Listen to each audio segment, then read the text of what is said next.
मेरा मुर्शिद प्यारा आया।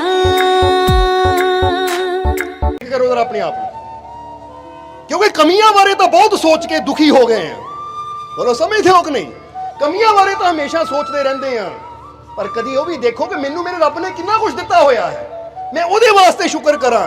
ਜਦੋਂ ਇਹ ਪੋਜ਼ਿਟਿਵਿਟੀ ਸਾਡੇ ਅੰਦਰ ਆਂਦੀ ਹੈ, ਇਹ ਸ਼ੁਕਰਾਨੇ ਦੀ ਸੋਚ ਸਾਡੇ ਅੰਦਰ ਆਂਦੀ ਹੈ, ਤੇ ਯਾਦ ਰੱਖੋ ਕਿ ਜਿੰਨਾ ਇਨਸਾਨ ਅੰਦਰ ਸ਼ੁਕਰਾਨੇ ਦੀ ਭਾਵਨਾ ਵੱਧਦੀ ਹੈ ਨਾ, ਉਨਾ ਇਨਸਾਨ ਦੇ ਉੱਤੇ ਪ੍ਰਭੂ ਦੀ ਕਿਰਪਾ ਵੀ ਵੱਧਦੀ ਚਲੀ ਜਾਂਦੀ ਹੈ।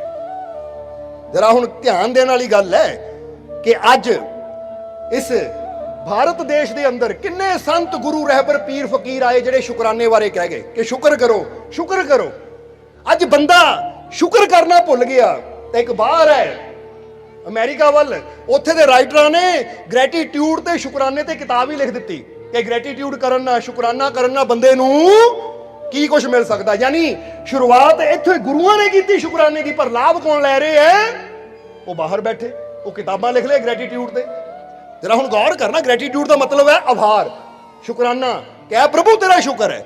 ਉਹ ਇਹ ਚੀਜ਼ ਨੂੰ ਅੱਜ ਮਨੋਵਿਗਿਆਨ ਸਾਬਿਤ ਕਰ ਚੁੱਕਾ ਹੈ ਕਿ ਜਿੰਨਾ ਤੁਸੀਂ ਸ਼ੁਕਰ ਕਰਦੇ ਹੋ ਨਾ, ਤੁਹਾਡਾ ਮਾਈਂਡ ਉਨਾ ਸ਼ਾਂਤ ਰਹਿੰਦਾ ਹੈ, ਖੁਸ਼ ਰਹਿੰਦਾ ਹੈ। ਔਰ ਜਿੰਨਾ ਤੁਸੀਂ ਸ਼ਿਕਾਇਤ ਕਰਦੇ ਹੋ, ਤੁਹਾਡਾ ਮਨ ਉਨਾ ਪਰੇਸ਼ਾਨੀ, ਚਿੰਤਾ, ਤਕਲੀਫਾਂ, ਦੁੱਖਾਂ ਨਾਲ ਭਰ ਜਾਂਦਾ ਹੈ। ਹੁਣ ਤੁਸੀਂ ਦੱਸੋ, ਆਪਣੇ ਆਪ ਨੂੰ ਖੁਸ਼ ਰੱਖਣਾ ਚਾਹੁੰਦੇ ਹੋ ਜਾਂ ਟੈਨਸ਼ਨ ਨਾਲ ਭਰਨਾ ਚਾਹੁੰਦੇ ਹੋ? ਜਵਾਬ ਦਿਓ ਸਾਨੂੰ। ਇੱਕ ਤਾਂ ਜਵਾਬ ਨਹੀਂ ਆ ਰਿਹਾ ਤੁਹਾਡਾ ਨਾ। ਖੁਸ਼ ਰੱਖਣਾ ਚਾਹੁੰਦੇ ਹੋ ਨਾ, ਤਾਂ ਫਿਰ ਸ਼ੁਕਰਾਨਾ ਕਰਨਾ ਜੋ ਸਿੱਖ ਲਓ ਕਿ ਅੱਜ ਤੋਂ ਆਪਣੀ ਇੱਕ ਆਦਤ ਬਣਾਣੀ ਹੈ ਕਿ ਹਰ ਹਾਲਤ ਵਿੱਚ ਮੈਂ ਆਪਣੇ ਰੱਬ ਦਾ, ਆਪਣੇ ਮਾਲਿਕ ਦਾ ਸ਼ੁਕਰਾਨਾ ਕਰਨਾ ਹੈ। ਇਹ ਤਾਂ ਦੱਸਿਆ ਕਿ ਉਹ ਨਿੱਕਦੀ ਜ਼ਿੰਦਗੀ ਦੇਖ ਲਓ, ਹੱਥ ਪੈਰ ਨਾ ਹੋਣ ਦੇ ਬਾਵਜੂਦ ਵੀ ਉਹ ਇਹ ਨਹੀਂ ਕਹਿੰਦਾ ਕਿ ਮੈਂ ਸ਼ਿਕਾਇਤ ਕਰਾਂ ਕਿ ਰੱਬਾ ਮੇਰੀ ਜ਼ਿੰਦਗੀ ਕਿੱਦਾਂ ਦੀ ਹੈ, ਨਾ ਤੂੰ ਮੈਨੂੰ ਹੱਥ ਦਿੱਤੇ, ਨਾ ਤੂੰ ਮੈਨੂੰ ਪੈਰ ਦਿੱਤੇ, ਨਾ ਮੈਂ ਚੱਲ ਸਕਦਾ, ਨਾ ਮੈਂ ਤੁਰ ਸਕਦਾ, ਨਾ ਮੈਂ ਖਾ ਸਕਦਾ, ਨਾ ਮੈਂ ਪੀ ਸਕਦਾ ਹਾਂ। ਰੋਟੀ ਖਾਣ ਵਾਸਤੇ ਵੀ ਮੈਨੂੰ ਦੂਜਿਆਂ ਦਾ ਮੁਹਤਾਜ, ਚੱਲਣ ਵਾਸਤੇ ਵੀ ਕੋਈ ਮੈਨੂੰ ਗੋਦ 'ਚ ਉਠਾ ਕੇ ਲਿਜਾਵੇ, ਕਿਉਂਕਿ ਬਿਨਾਂ ਹੱਥਾਂ ਪੈਰਾਂ ਤੋਂ ਕੀ ਬੰਦੇ ਦੀ ਜ਼ਿੰਦਗੀ ਹੈ? ਜਰਾ ਸੋਚ ਕੇ ਦੇਖੋ। ਕਹਿੰਦੇ ਨੇ ਇੱਕ ਦਿਨ ਵਾਸਤੇ ਬੰਦਾ ਆਪਣੇ ਦੋਨਾਂ ਹੱਥਾਂ ਨੂੰ ਪਿੱਛੇ ਬੰਨ ਲਵੇ, ਤਾਂ ਦੋਨਾਂ ਪੈਰਾਂ ਨੂੰ ਬੰਨ ਲਵੇ, ਫਿਰ ਬੰਦਾ ਇੱਕ ਦਿਨ 12 ਘੰਟੇ ਜੀ ਕੇ ਦੇਖੇ ਕਿ ਹੱਥਾਂ ਪੈਰਾਂ ਤੋਂ ਬਿਨਾਂ ਜ਼ਿੰਦਗੀ ਕੀ ਹੈ। ਫਿਰ ਬੰਦੇ ਨੂੰ ਪਤਾ ਲੱਗਦਾ ਕਿੱਡੀਆਂ ਵੱਡੀਆਂ ਨੇਮਤਾਂ ਮੇਰੇ ਰੱਬ ਨੇ ਮੈਨੂੰ ਦਿੱਤੀਆਂ ਹੋਈਆਂ ਹੈ। ਉਹ ਜੋ ਮੈਨੂੰ ਦਿੱਤਾ ਉਹਦਾ ਕਦੀ ਮੈਂ ਸ਼ੁਕਰ ਕੀਤਾ ਹੀ ਨਹੀਂ। ਤਾਂ ਹਰ ਵੇਲੇ ਮੈਂ ਚਿੰਤਾ ਕਰਦਾ ਹਾਂ, ਮੇਰਾ ਕੀ ਬਣੇਗਾ, ਮੇਰਾ ਕੀ ਹੋਏਗਾ। ਇਹ ਯਾਦ ਰੱਖੋ ਹਮੇਸ਼ਾ ਕਿ ਜਿਸਨੇ ਜ਼ਿੰਦਗੀ ਦਿੱਤੀ ਹੈ ਨਾ, ਜੀਵਨ ਦਿੱਤਾ ਹੈ, ਅਗਰ ਉਸ ਤੇ ਬੰਦਾ ਵਿਸ਼ਵਾਸ ਰੱਖਦਾ ਹੈ ਔਰ ਇਨਸਾਨ ਮਿਹਨਤ ਕਰਨ ਨੂੰ ਤਿਆਰ ਹੈ, ਤਾਂ ਫਿਰ ਉਹਦੇ ਨਾਲ ਜੋ ਹੁੰਦਾ ਅੱਛਾ ਹੀ ਹੁੰਦਾ ਹੈ, ਫਿਰ ਮਾੜਾ ਉਹਦੇ ਨਾਲ ਹੋ ਹੀ ਨਹੀਂ ਸਕਦਾ। ਇਹ ਗੱਲ ਹਮੇਸ਼ਾ ਯਾਦ ਰੱਖਣੀ ਤੁਸੀਂ। ਇਸ ਲਈ ਇਹ ਤਾਂ ਗੱਲ ਹੋਈ ਨਿੱਕ ਦੀ। ਇੱਕ ਹੋਰ ਇੱਥੇ ਸ਼ਖਸੀਅਤ ਬਾਰੇ ਦੱਸਣਾ ਚਾਹਾਂਗੇ ਤੁਹਾਨੂੰ, ਜਿਹਨੇ ਵਰਲਡ ਰਿਕਾਰਡ ਬਣਾਇਆ ਹੈ। ਪਿੱਛੇ ਨਿਊਜ਼ 'ਚ ਸ਼ਾਇਦ ਤੁਸੀਂ ਦੇਖਿਆ ਵੀ ਹੋਵੇ ਕਿ ਉਹਨੇ ਵਰਲਡ ਰਿਕਾਰਡ ਬਣਾਇਆ ਹੈ ਕਿ 20 ਮੀਟਰ ਦੀ ਦੌੜ ਜਿਹੜੀ ਹੈ ਨਾ, ਹੱਥਾਂ ਨਾਲ ਦੌੜਨ ਵਾਲਾ, ਉਹਦੇ ਵੀ ਥੱਲੇ ਪੈਰ ਨਹੀਂ ਹੈ, ਕਮਰ ਤੋਂ ਥੱਲੇ ਪੈਰ ਨਹੀਂ ਹੈ। ਜਿਓਨ ਕਲਾਰਕ ਨਾਮ ਹੈ ਉਹਦਾ। ਕੀ ਨਾਮ ਹੈ? ਜਿਓਨ ਕਲਾਰਕ, ਜਿਹਦੇ ਕੇ ਪੈਰ ਹੀ ਨਹੀਂ ਹੈ। ਉਹਨੇ ਹੱਥਾਂ ਨਾਲ ਰੇਸ ਕਰਨ ਵਿੱਚ, ਦੌੜਨ ਵਿੱਚ ਗਿਨੀਜ਼ ਵਰਲਡ ਰਿਕਾਰਡ ਵਿੱਚ ਆਪਣਾ ਨਾਮ ਦਰਜ ਕੀਤਾ ਹੈ। ਹੁਣ ਜਰਾ ਸਮਝਣ ਵਾਲੀ ਗੱਲ ਹੈ ਇਹ ਕਿ ਬਿਨਾਂ ਪੈਰਾਂ ਤੋਂ ਸਿਰਫ ਹੱਥਾਂ ਨਾਲ ਦੌੜ ਕੇ ਉਹਨਾਂ ਵਰਲਡ ਰਿਕਾਰਡ ਬਣਾ ਦਿੱਤਾ। ਔਰ ਇੱਕ ਗੱਲ ਉਹਨਾਂ ਕਹੀ ਕਿ ਜਿਨ੍ਹਾਂ ਦੇ ਅੰਦਰ ਜਿਹੜੇ ਦ੍ਰਿੜ ਸੰਕਲਪ ਵਾਲੇ ਹੁੰਦੇ ਨਾ, ਜਿਨ੍ਹਾਂ ਦਾ ਸਾਹਸ ਬੜਾ ਹੁੰਦਾ ਹੈ, ਜਿਨ੍ਹਾਂ ਦਾ ਸੰਕਲਪ ਦ੍ਰਿੜ ਹੁੰਦਾ ਹੈ, ਫਿਰ ਉਹਨਾਂ ਨੂੰ ਕਾਮਯਾਬ ਹੋਣ ਤੋਂ ਕੋਈ ਰੋਕ ਨਹੀਂ ਸਕਦਾ। ਜਰਾ ਹੁਣ ਸਮਝ ਕੇ ਦੇਖਣਾ ਸਾਰੇ। ਅੱਜ ਬੰਦਾ ਕਾਮਯਾਬੀ ਤਾਂ ਪਾਣਾ ਚਾਹੁੰਦਾ ਹੈ, ਸਫਲਤਾ ਤਾਂ ਪਾਣਾ ਚਾਹੁੰਦਾ ਹੈ, ਪਰ ਕੀ ਉਹਦਾ ਸੰਕਲਪ ਦ੍ਰਿੜ ਹੈ? ਕੀ ਉਹਦੇ ਅੰਦਰ ਸਾਹਸ ਹੈ? ਕਿਉਂਕਿ ਕਾਮਯਾਬ ਹੋਣ ਵਾਸਤੇ, ਸਫਲ ਹੋਣ ਵਾਸਤੇ, ਜਾਂ ਉਹ ਪ੍ਰਮਾਤਮਾ ਦੀਆਂ ਰਹਿਮਤਾਂ ਨੂੰ ਪ੍ਰਾਪਤ ਕਰਨ ਵਾਸਤੇ ਇਨਸਾਨ ਅੰਦਰ ਕੀ ਜ਼ਰੂਰੀ ਹੈ? ਜਰਾ ਸੋਚ ਕੇ ਦੇਖੋ, ਇਨਸਾਨ ਅੰਦਰ ਕੀ ਹੋਣਾ ਜ਼ਰੂਰੀ ਹੈ? ਪਹਿਲੀ ਗੱਲ ਤਾਂ ਇਨਸਾਨ ਅੰਦਰ ਇੱਕ ਸਾਹਸ ਹੋਣਾ ਜ਼ਰੂਰੀ ਹੈ, ਦ੍ਰਿੜ ਸੰਕਲਪ ਹੋਣਾ ਜ਼ਰੂਰੀ ਹੈ ਕਿ ਮੈਂ ਜੇ ਸੋਚ ਲਿਆ ਆਹ ਕੰਮ ਕਰਨਾ ਹੈ, ਤਾਂ ਮੈਂ, ਜੇ ਤਾਂ ਹੁਣ ਫਰਜ਼ ਕਰੋ ਬੰਦਾ ਸੋਚ ਲਵੇ ਮੈਂ ਹਰ ਰੋਜ਼ ਸਵੇਰੇ ਉੱਠ ਕੇ ਧਿਆਨ ਕਰਨਾ, ਮੈਡੀਟੇਸ਼ਨ ਕਰਨਾ ਹੈ, ਜਾਂ ਮੈਂ ਹਰ ਰੋਜ਼ ਕੁਝ ਅੱਛਾ ਕਰਨਾ ਹੈ, ਤਾਂ ਹੁਣ ਜਰਾ ਸੋਚਣਾ, ਸੰਕਲਪ ਕਰ ਲਿਆ, ਪਰ ਜਿੱਦਾਂ ਹੀ 4 ਵੱਜਣਗੇ ਜਾਂ 5 ਵੱਜਣਗੇ, ਅਲਾਰਮ ਵੱਜੇਗਾ, ਬੰਦਾ ਫਿਰ ਬਟਨ ਦਬਾ ਕੇ ਸੌ ਜਾਏਗਾ। ਇਹਦਾ ਮਤਲਬ ਹੈ ਫੈਸਲਾ ਤਾਂ ਕਰ ਲਿਆ, ਪਰ ਉਹਦਾ ਸੰਕਲਪ ਦ੍ਰਿੜ ਨਹੀਂ ਹੈ। ਔਰ ਜਿਹਦਾ ਸੰਕਲਪ ਹੀ ਦ੍ਰਿੜ ਨਹੀਂ ਹੈ, ਉਹਨੂੰ ਮੰਜ਼ਿਲ ਕਿੱਦਾਂ ਮਿਲੇਗੀ, ਉਹਨੂੰ ਕਾਮਯਾਬੀ ਕਿੱਦਾਂ ਮਿਲੇਗੀ? ਇਸ ਲਈ ਸਮਝਣਾ ਜ਼ਰਾ ਕਿ ਇੱਥੇ ਉਹ ਫਕੀਰਾਂ ਦੀ ਗੱਲ ਵੀ ਕੰਪਲੀਟ ਕਰੀਏ ਕਿ ਫਕੀਰਾਂ ਨੂੰ ਜਦੋਂ ਹਾਰੂਨ ਰਸ਼ੀਦ ਨੇ ਪੁੱਛਿਆ ਨਾ ਕਿ ਮਹਾਰਾਜ ਤੁਸੀਂ ਜੰਗਲ 'ਚ ਬਹਿ ਕੇ ਇੰਨੇ ਖੁਸ਼ ਹੋ ਤਾਂ ਮੈਂ ਤਖਤਾਂ ਤੇ ਬਹਿ ਕੇ ਦੁਖੀ ਆ, ਇਹ ਕਾਰਨ ਕੀ ਹੈ? ਤਾਂ ਉਸ ਵੇਲੇ ਫਕੀਰਾਂ ਨੇ ਬੜਾ ਪਿਆਰਾ ਜਵਾਬ ਦਿੱਤਾ। ਫਕੀਰ ਕਹਿੰਦੇ ਬਾਦਸ਼ਾਹ ਤੇਰੀ ਖੁਸ਼ੀ ਬਾਹਰਲੇ ਪਦਾਰਥਾਂ 'ਚ ਹੈ ਔਰ ਮੇਰੀ ਖੁਸ਼ੀ ਅੰਦਰ ਹੈ। ਹੁਣ ਜ਼ਰਾ ਸਮਝਣਾ, ਕਿਉਂਕਿ ਤੈਨੂੰ ਹਮੇਸ਼ਾ ਚਿੰਤਾ ਰਹਿੰਦੀ ਹੈ ਕਿਤੇ ਮੇਰੀ ਦੌਲਤ ਨਾ ਘਟ ਜਾਵੇ, ਕਿਤੇ ਮੇਰੇ ਰਾਜਿਆਂ ਨੂੰ ਕੋਈ ਹੋਰ ਬਾਦਸ਼ਾਹ ਨਾ ਜਿੱਤ ਲਵੇ, ਕਿਤੇ ਮੇਰੀ ਆਹ ਚੀਜ਼ ਨਾ ਚਲੀ ਜਾਵੇ। ਜਿਸ ਵੇਲੇ ਇਨਸਾਨ ਦੀ ਨਜ਼ਰ ਪਦਾਰਥਾਂ ਤੇ ਹੁੰਦੀ ਹੈ ਤਾਂ ਉਸ ਵੇਲੇ ਇਨਸਾਨ ਦੁਖੀ ਹੁੰਦਾ ਹੈ, ਤਾਂ ਜਿਸ ਵੇਲੇ ਇਨਸਾਨ ਦੀ ਨਜ਼ਰ ਦਾਤੇ ਤੇ ਹੁੰਦੀ ਹੈ, ਪਦਾਰਥਾਂ ਨੂੰ ਬਣਾਉਣ ਵਾਲਾ, ਦਾਤਾਂ ਨੂੰ ਦੇਣ ਵਾਲਾ ਦਾਤਾ ਹੈ, ਜਦੋਂ ਉੱਤੇ ਨਜ਼ਰ ਹੁੰਦੀ ਹੈ ਤਾਂ ਫਿਰ ਇਨਸਾਨ ਨੂੰ ਪਤਾ ਹੈ ਕਿ ਜਿੱਥੇ ਦਾਤਾ ਉੱਥੇ ਕਮੀ ਕੋਈ ਆ ਨਹੀਂ ਸਕਦੀ। ਇਹ ਸਮਝ ਲੈਣਾ ਜ਼ਰਾ ਸਾਰਿਆਂ ਨੇ। ਤਾਂ ਉਸ ਵੇਲੇ ਫਕੀਰਾਂ ਨੇ ਥੋੜਾ ਹੋਰ ਸਮਝਾਉਣ ਦੀ ਖਾਤਰ ਨਾ ਬਾਦਸ਼ਾਹ ਨੂੰ ਕੀ ਕਿਹਾ ਕਿ ਬਾਦਸ਼ਾਹ ਤੂੰ ਜਾਣਨਾ ਚਾਹੁੰਦਾ ਹੈ ਕਿ ਇਨਸਾਨ ਖੁਸ਼ ਕਿੱਦਾਂ ਹੋ ਸਕਦਾ ਹੈ? ਇਨਸਾਨ ਖੁਸ਼ ਕਿੱਦਾਂ ਹੋ ਸਕਦਾ ਹੈ? ਤਾਂ ਬਾਦਸ਼ਾਹ ਨੇ ਕਿਹਾ ਹਾਂ ਐ ਫਕੀਰ, ਇਹ ਮੈਂ ਜਾਣਨਾ ਚਾਹੁੰਦਾ, ਇਹੀ ਤਾਂ ਰਾਜ ਮੈਂ ਜਾਣਨਾ ਚਾਹੁੰਦਾ ਹਾਂ, ਇਹੀ ਤਾਂ ਰਾਜ ਮੈਂ ਜਾਣਨਾ ਚਾਹੁੰਦਾ ਹਾਂ। ਤਾਂ ਫਿਰ ਫਕੀਰਾਂ ਨੇ ਪਤਾ ਕੀ ਕਿਹਾ ਬਾਦਸ਼ਾਹ ਨੂੰ? ਕਹਿੰਦੇ ਫੇ ਅੱਜ ਦੀ ਰਾਤ ਤੈਨੂੰ ਸਾਡੇ ਕੋਲ ਰੁਕਣਾ ਪਏਗਾ। ਐ ਬਾਦਸ਼ਾਹ ਅੱਜ ਦੀ ਰਾਤ ਤੈਨੂੰ ਸਾਡੇ ਕੋਲ ਰੁਕਣਾ ਪਏਗਾ, ਮੇਰੇ ਕੋਲ ਰੁਕਣਾ ਪਏਗਾ। ਤਾਂ ਬਾਦਸ਼ਾਹ ਨੇ ਕਿਹਾ ਜੀ ਰੁਕ ਲੈਂਦੇ ਆ, ਕਿਉਂਕਿ ਜੇ ਇੰਨੀ ਇੱਕ ਰਾਤ ਰੁਕਣ ਦੇ ਨਾਲ ਮੈਨੂੰ ਪਤਾ ਲੱਗਦਾ ਹੈ ਕਿ ਖੁਸ਼ੀ ਦਾ ਰਾਜ ਕੀ ਹੈ, ਆਨੰਦ ਦਾ ਰਾਜ ਕੀ ਹੈ, ਤਾਂ ਫਿਰ ਰੁਕਣ 'ਚ ਕੀ ਹਰਜ ਹੈ, ਰੁਕ ਲੈਂਦੇ ਆ। ਤਾਂ ਫਕੀਰਾਂ ਨੇ ਕਿਹਾ ਪਰ ਇੱਕ ਸ਼ਰਤ ਵੀ ਹੈ ਬਾਦਸ਼ਾਹ ਕਿ ਰਾਤ ਰੁਕਣਾ ਹੈ ਤੂੰ, ਪਰ ਇੱਕ ਸ਼ਰਤ ਵੀ ਹੈ ਕਿ ਤੂੰ ਇਕੱਲੇ ਨੇ ਰੁਕਣਾ, ਤੇਰੇ ਸੈਨਿਕ ਨਹੀਂ ਨਾਲ ਹੋਣੇ ਚਾਹੀਦੇ।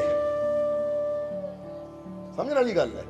ਹੁਣ ਇੱਕ ਬਾਦਸ਼ਾਹ, ਜਿੱਦਾਂ ਹੁਣ ਤੁਸੀਂ ਕਹਿ ਦਿਓ ਕਿਸੇ ਮਿਨਿਸਟਰ ਨੂੰ ਕਿ ਭਾਈ ਇਕੱਲੇ ਨੇ ਰੁਕਣਾ, ਆਪਣੇ ਗਨਮੈਨ ਬੋਡੀਗਾਰਡ ਸਾਰੇ ਭੇਜ ਦਿਓ, ਤਾਂ ਟੈਨਸ਼ਨ ਪੈ ਜਾਂਦੀ ਹੈ ਕਿ ਲੈ ਵੀ ਕੋਈ ਆ ਕੇ ਮੇਰੀ, ਕਿਉਂਕਿ ਬਾਦਸ਼ਾਹ ਜਿੰਨਾ ਉੱਚੀ ਪਦਵੀ ਤੇ ਬੰਦਾ ਬੈਠਾ ਹੁੰਦਾ ਖਤਰੇ ਵੀ ਉਨੇ ਜ਼ਿਆਦਾ ਹੁੰਦੇ, ਡਰ ਵੀ ਉਨਾ ਜ਼ਿਆਦਾ ਹੁੰਦਾ ਹੈ। ਇਸ ਲਈ ਬਾਦਸ਼ਾਹ ਘਬਰਾ ਗਿਆ। ਬਾਦਸ਼ਾਹ ਕਹਿੰਦਾ ਬਿਨਾਂ ਸੈਨਿਕਾਂ ਤੋਂ ਜੰਗਲ ਵਿੱਚ ਰਾਤ ਰਹਿਣਾ? ਦੇਖਿਆ ਸਾਹਮਣੇ ਫਕੀਰਾਂ ਦੀ ਕੱਖਾਂ ਦੀ ਕੁੱਲੀ ਹੈ, ਚਲੋ ਸੈਨਿਕਾਂ ਨਾਲ ਰਾਤ ਰਹਿਣਾ ਤਾਂ ਮੰਨ ਗਿਆ ਕਿ ਸੈਨਿਕ ਹੈ ਤਾਂ ਮੈਨੂੰ ਕੋਈ ਡਰ ਨਹੀਂ ਹੈ, ਕਿਉਂਕਿ ਜੰਗਲੀ ਜਾਨਵਰਾਂ ਦਾ ਕੋਈ ਡਰ ਨਹੀਂ, ਸੈਨਿਕ ਪਹਿਰਾ ਦੇਣਗੇ ਤਾਂ ਮੈਂ ਨਿਸ਼ਚਿੰਤ ਹੋ ਕੇ ਸੌ ਸਕਦਾ ਹਾਂ। ਪਰ ਫਕੀਰ ਕਹਿ ਰਹੇ ਹੈ ਇਕੱਲੇ ਨੂੰ ਰਹਿਣਾ ਪਏਗਾ, ਸੈਨਿਕਾਂ ਨੂੰ ਭੇਜ ਦੇ। ਹੁਣ ਜਦੋਂ ਬਾਦਸ਼ਾਹ ਨੂੰ ਦੇਖਿਆ ਵਿਚਾਰ ਕਰਦਿਆਂ ਨੂੰ, ਤਾਂ ਫਕੀਰਾਂ ਨੇ ਕਿਹਾ ਕੀ ਹੋਇਆ ਬਾਦਸ਼ਾਹ, ਖੁਸ਼ੀ ਦਾ ਰਾਜ ਜਾਣਨਾ ਕਿ ਨਹੀਂ? ਸਾਡੀ ਖੁਸ਼ੀ ਦਾ ਰਾਜ ਜਾਣਨਾ ਚਾਹੁੰਦਾ ਕਿ ਨਹੀਂ, ਜਾਂ ਜੀਵਨ ਇਦਾਂ ਹੀ ਦੁੱਖ ਦੇ ਵਿੱਚ ਗੁਜ਼ਾਰਨਾ ਚਾਹੁੰਦਾ ਹੈ? ਜੇ ਖੁਸ਼ੀ ਦਾ ਰਾਜ ਜਾਣਨਾ ਚਾਹੁੰਦਾ ਤਾਂ ਫਿਰ ਤੈਨੂੰ ਰਾਤ ਇਕੱਲੇ ਨੂੰ ਰੁਕਣਾ ਪਏਗਾ, ਕਿਉਂਕਿ ਇਹ ਵੀ ਇੱਕ ਸ਼ਰਤ ਹੈ ਸਾਡੀ। ਤਾਂ ਉਸ ਵੇਲੇ ਬਾਦਸ਼ਾਹ ਨੇ ਮਨ ਬਣਾਇਆ ਕਿ ਇੰਨੇ ਸਾਲ ਹੋ ਗਏ ਰਾਜ ਗੱਦੀ ਤੇ ਬੈਠੇ ਨੂੰ, ਪਰ ਆ ਖੁਸ਼ੀ ਦੀ ਕਲਾ ਨਹੀਂ ਆਈ, ਤਾਂ ਜੇ ਇੱਕ ਰਾਤ ਫਕੀਰਾਂ ਦੇ ਕੋਲ ਰਹਿਣ ਨਾ ਇਹ ਖੁਸ਼ੀ ਦੀ ਕਲਾ ਆ ਸਕਦੀ ਹੈ, ਤਾਂ ਹੋਰ ਮੈਨੂੰ ਕੀ ਚਾਹੀਦਾ ਹੈ? ਹੋਰ ਮੈਨੂੰ ਕੀ ਚਾਹੀਦਾ ਹੈ? ਨਾਲੇ ਜਿੱਥੇ ਫਕੀਰ ਹੈ, ਜੇ ਇਹ ਇੰਨੇ ਸਾਲਾਂ ਤੋਂ ਇੱਥੇ ਰਹਿ ਰਹੇ ਹੈ, ਜੰਗਲੀ ਜਾਨਵਰ ਇਹਨਾਂ ਨੂੰ ਕੁਝ ਨਹੀਂ ਕਹਿੰਦੇ, ਤਾਂ ਮੇਰਾ ਕੀ ਵਿਗੜ ਜਾਣਾ ਹੈ?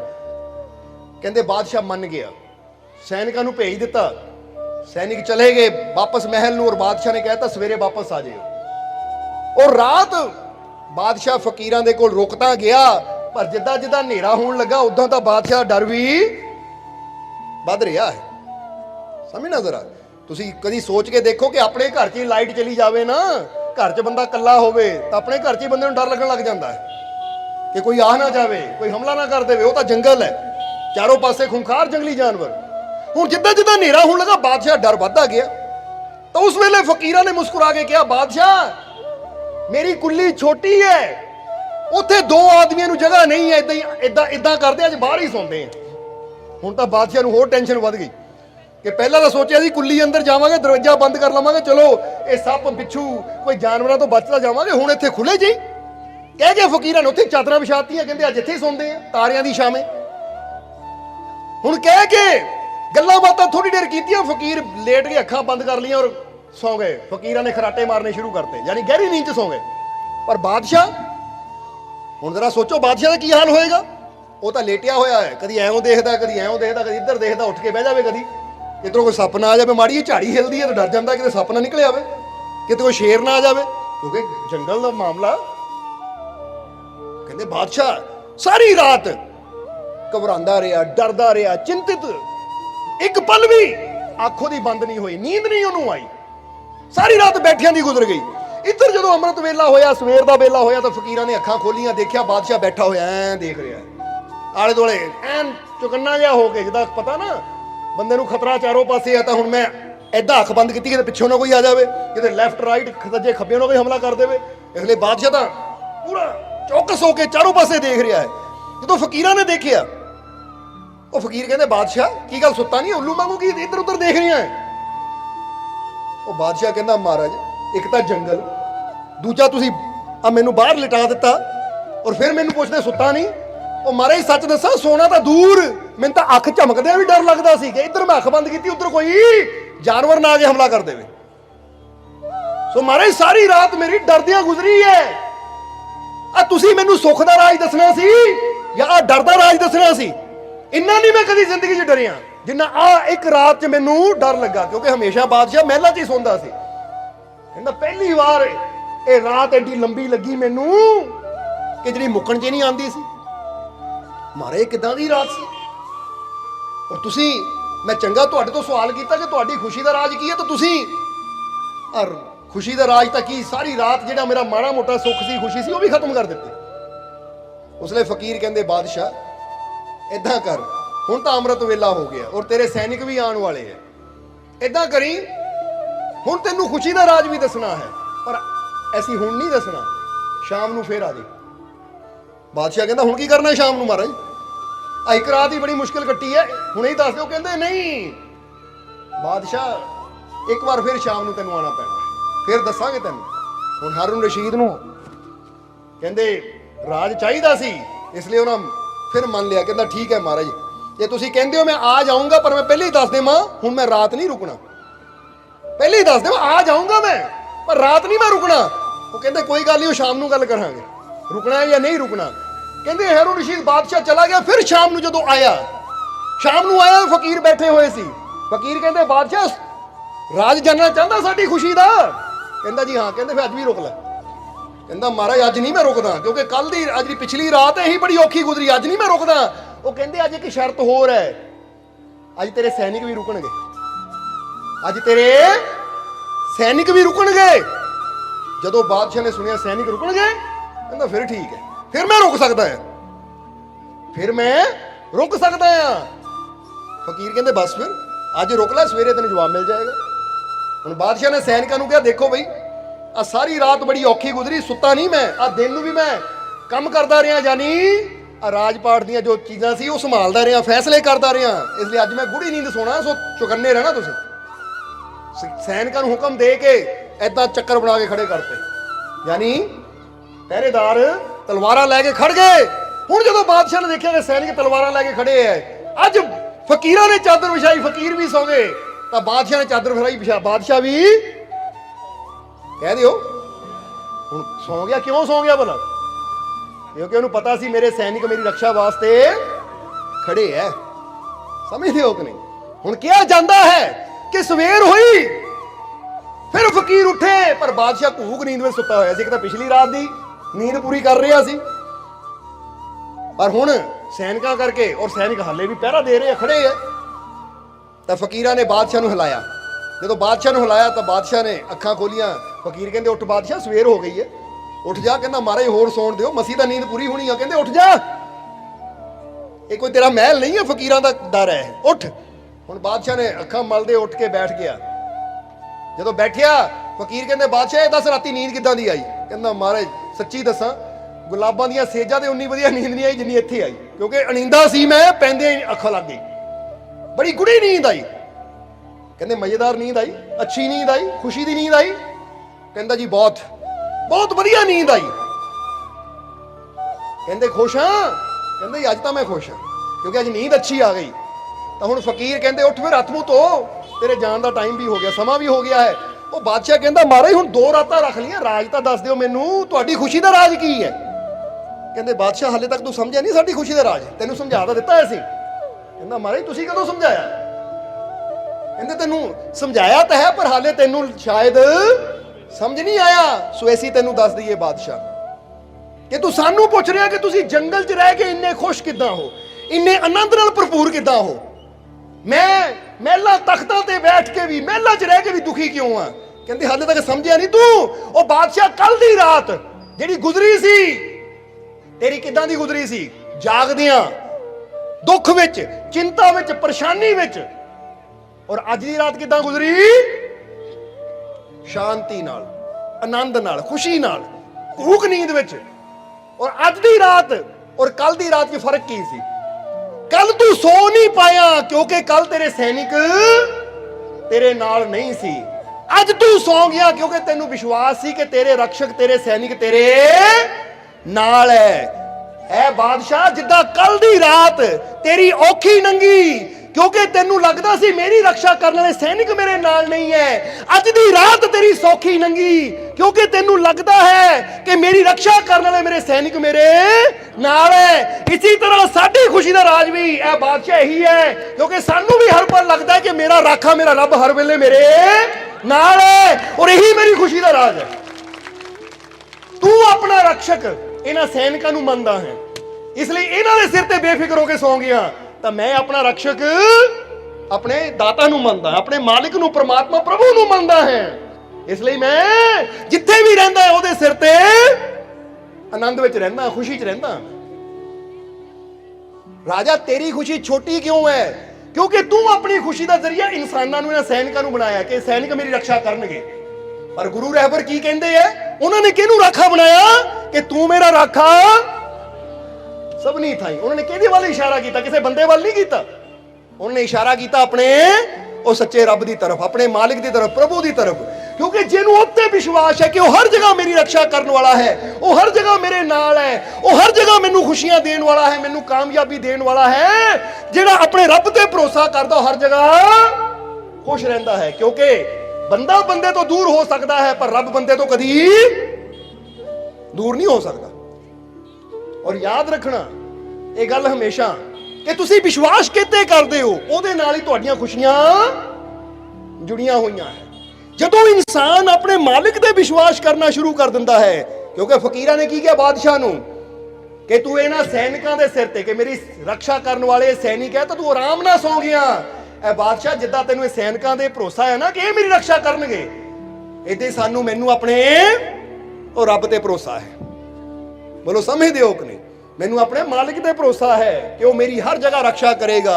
ਔਰ ਜਿਹਨੂੰ ਆਪਣੇ ਰੱਬ ਤੇ ਵਿਸ਼ਵਾਸ ਹੈ, ਆਪਣੇ ਮਾਲਿਕ ਤੇ ਭਰੋਸਾ ਹੈ, ਤਾਂ ਫਿਰ ਉਹ ਹਰ ਜਗ੍ਹਾ ਨਿਸ਼ਚਿੰਤ ਰਹਿੰਦਾ ਹੈ, ਆਨੰਦ ਵਿੱਚ ਰਹਿੰਦਾ ਹੈ, ਸੁਖੀ ਰਹਿੰਦਾ ਹੈ। ਕਿਉਂਕਿ ਪਤਾ ਹੈ ਕਿ ਜਿਸ ਕੋ ਰਾਖੇ ਸਾਈਆਂ ਮਾਰ ਸਕੇ ਨਾ ਕੋਈ, ਬਾਲ ਨਾ ਬਾਂਕਾ ਕਰ ਸਕੇ ਜੋ ਜਗ ਬੈਰੀ ਹੋਏ।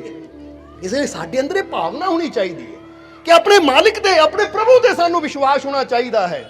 ਔਰ ਜਿਸ ਤਰ੍ਹਾਂ ਦੱਸਿਆ ਹੈ ਕਿ ਪ੍ਰਮਾਤਮਾ ਸਾਨੂੰ ਬਹੁਤ ਕੁਝ ਦਿੰਦਾ ਹੈ, ਬਹੁਤ ਕੁਝ ਦੇ ਰਿਹਾ ਹੈ, ਪਰ ਇਹ ਐਸੀ ਦੇਖਣਾ ਹੈ ਕਿ ਅਸੀਂ ਉਹਦੇ ਦਿੱਤੀਆਂ ਹੋਈਆਂ ਨੇਮਤਾਂ ਨੂੰ, ਜਿੱਦਾਂ ਨਿੱਕ ਨੇ ਕਿਹਾ ਨਾ, ਬੜੀ ਪਿਆਰੀ ਗੱਲ ਫਿਰ ਯਾਦ ਦਿਲਾਵਾਂਗੇ ਕਿ ਸਾਡੇ ਕੋਲ ਕੀ ਨਹੀਂ ਹੈ ਉਹਦੇ ਬਾਰੇ ਨਾ ਸੋਚੋ।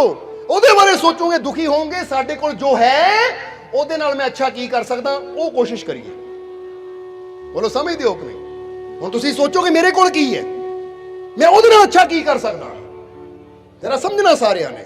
ਹੁਣ ਜਦੋਂ ਮੈਂ ਅੱਛਾ ਕਰਨ ਦੀ ਕੋਸ਼ਿਸ਼ ਕਰੂੰਗਾ ਤਾਂ ਅੱਛਾ ਕਰਨ ਵਾਲੇ ਜ਼ਿੰਦਗੀ 'ਚ ਵੀ ਕਾਮਯਾਬ ਹੁੰਦੇ ਆ, ਤਾਂ ਰੱਬ ਦੀਆਂ ਨਜ਼ਰਾਂ 'ਚ ਵੀ ਉੱਚੇ ਉੱਠ ਜਾਂਦੇ ਹੈ। ਔਰ ਬੁਰਾ ਕਰਨ ਵਾਲੇ, ਹੁਣ ਫਰਜ਼ ਕਰੋ ਕੋਈ ਨਸ਼ਾ ਕਰਦਾ ਹੈ, ਕੋਈ ਬੁਰਾ ਕਰਮ ਕਰਦਾ ਹੈ, ਕੋਈ ਕਤਲ ਕਰਦਾ ਹੈ, ਕੋਈ ਚੋਰੀ ਕਰਦਾ, ਕੋਈ ਹੇਰਾ ਫੇਰੀ ਕਰਦਾ, ਜਿਹਨਾਂ ਬੁਰਾ ਕਰਨਾ ਹੈ ਫਿਰ ਉਹਨੂੰ ਫਲ ਕੀ ਮਿਲਣਾ ਹੈ? ਆਪ ਹੀ ਸੋਚ ਲਓ ਤੁਸੀਂ। ਕਿਉਂਕਿ ਸਮਝਦਾਰ ਇਨਸਾਨ ਵਾਸਤੇ ਇੱਕ ਇਸ਼ਾਰਾ ਹੀ ਕਾਫੀ ਹੁੰਦਾ ਹੈ।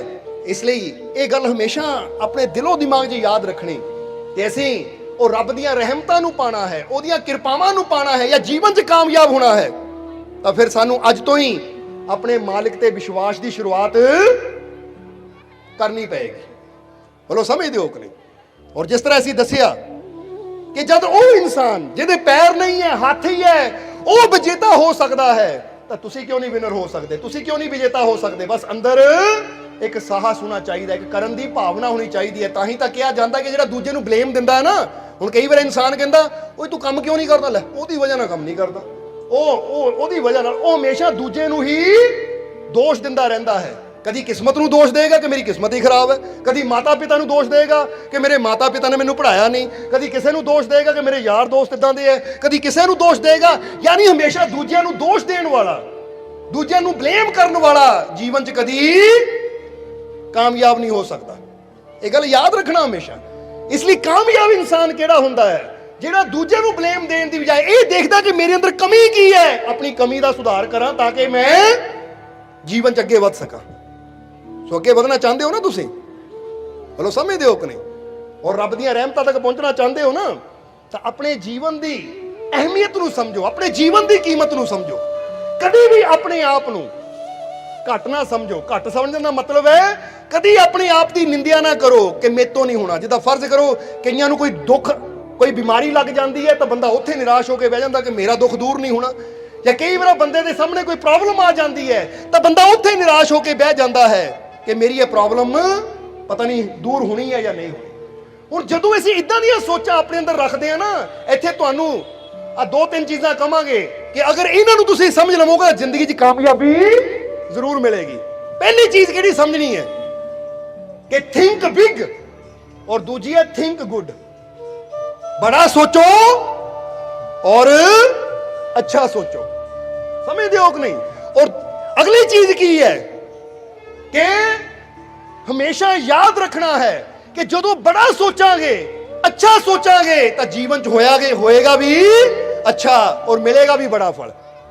ਕਈ ਵਾਰ ਦੇਖਿਆ ਕਿ ਇਨਸਾਨ ਛੋਟਾ ਸੋਚਦਾ ਹੈ ਤਾਂ ਬੁਰਾ ਸੋਚਦਾ ਹੈ। ਜਿੱਦਾਂ ਇੱਥੇ ਸਾਨੂੰ ਇੱਕ ਛੋਟੀ ਜਿਹੀ ਇੱਕ ਕਹਾਣੀ ਯਾਦ ਆ ਰਹੀ ਹੈ ਜੋ ਸਾਨੂੰ ਗਿਆਨ ਦੇਣ ਵਾਸਤੇ ਬਣਾਈ ਗਈ ਹੈ।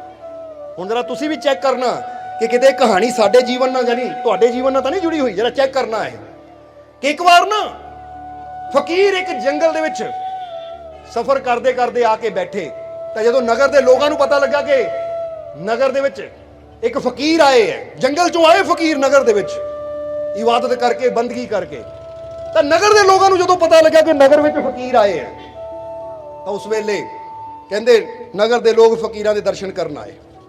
ਔਰ ਨਾਲ ਦੇ ਪਿੰਡਾਂ ਵਾਲਿਆਂ ਨੂੰ ਪਤਾ ਲੱਗਾ ਕਿ ਕੋਈ ਕਰਨੀ ਵਾਲੇ ਫਕੀਰ ਆ, ਉਹ ਵੀ ਦਰਸ਼ਨ ਕਰਨ ਵਾਸਤੇ ਆਏ। ਤਾਂ ਉਹਨਾਂ ਵਿੱਚ ਨਾ 2 ਨੌਜਵਾਨ ਸੀ, ਇੱਕ ਕਿਸੇ ਨਗਰ ਦਾ, ਦੂਜਾ ਕਿਸੇ ਹੋਰ ਨਗਰ ਦਾ। ਦੋਨੇ ਫਕੀਰਾਂ ਦੇ ਕੋਲ ਆਏ ਔਰ ਕਹਿਣ ਲੱਗੇ ਮਹਾਰਾਜ ਅਸੀਂ ਬੜੇ ਦੁਖੀ ਹਾਂ, ਬੜੇ ਗਰੀਬ ਹਾਂ, ਦੱਸੋ ਸਾਨੂੰ ਕੀ ਕਰਨਾ ਚਾਹੀਦਾ ਜਿਹੜਾ ਜੀਵਨ 'ਚ ਕਾਮਯਾਬੀ ਮਿਲੇ। ਫਕੀਰਾਂ ਨੇ ਉਹਨਾਂ ਨੂੰ ਦੇਖਿਆ, ਦੇਖ ਕੇ ਫਕੀਰਾਂ ਨੇ ਦੋਨਾਂ ਦੀ ਤਰਫ ਦੇਖ ਕੇ ਕਿਹਾ ਕਿ ਬੇਟਾ ਤੁਹਾਡੇ ਵਾਸਤੇ ਬਿਹਤਰ ਰਹੇਗਾ ਕਿ ਤੁਸੀਂ ਨਾ ਮੱਝ ਖਰੀਦ ਕੇ ਉਹਦਾ ਦੁੱਧ ਵੇਚਣਾ ਸ਼ੁਰੂ ਕਰੋ, ਉਹ 'ਚ ਬਰਕਤ ਹੋਏਗੀ। ਕਿਉਂਕਿ ਕਈ ਵਾਰ ਫਕੀਰ ਇਸ਼ਾਰਾ ਕਰ ਦਿੰਦੇ, ਇਹ ਕਹਾਣੀ ਸਮਝਾਉਣ ਵਾਸਤੇ ਇਹਦਾ ਸਮਝਣਾ ਤੁਸੀਂ। ਹੁਣ ਕਿਹਾ ਜਾਂਦਾ ਹੈ ਕਿ ਦੋਨੇ ਹੀ ਗਰੀਬ ਸੀ।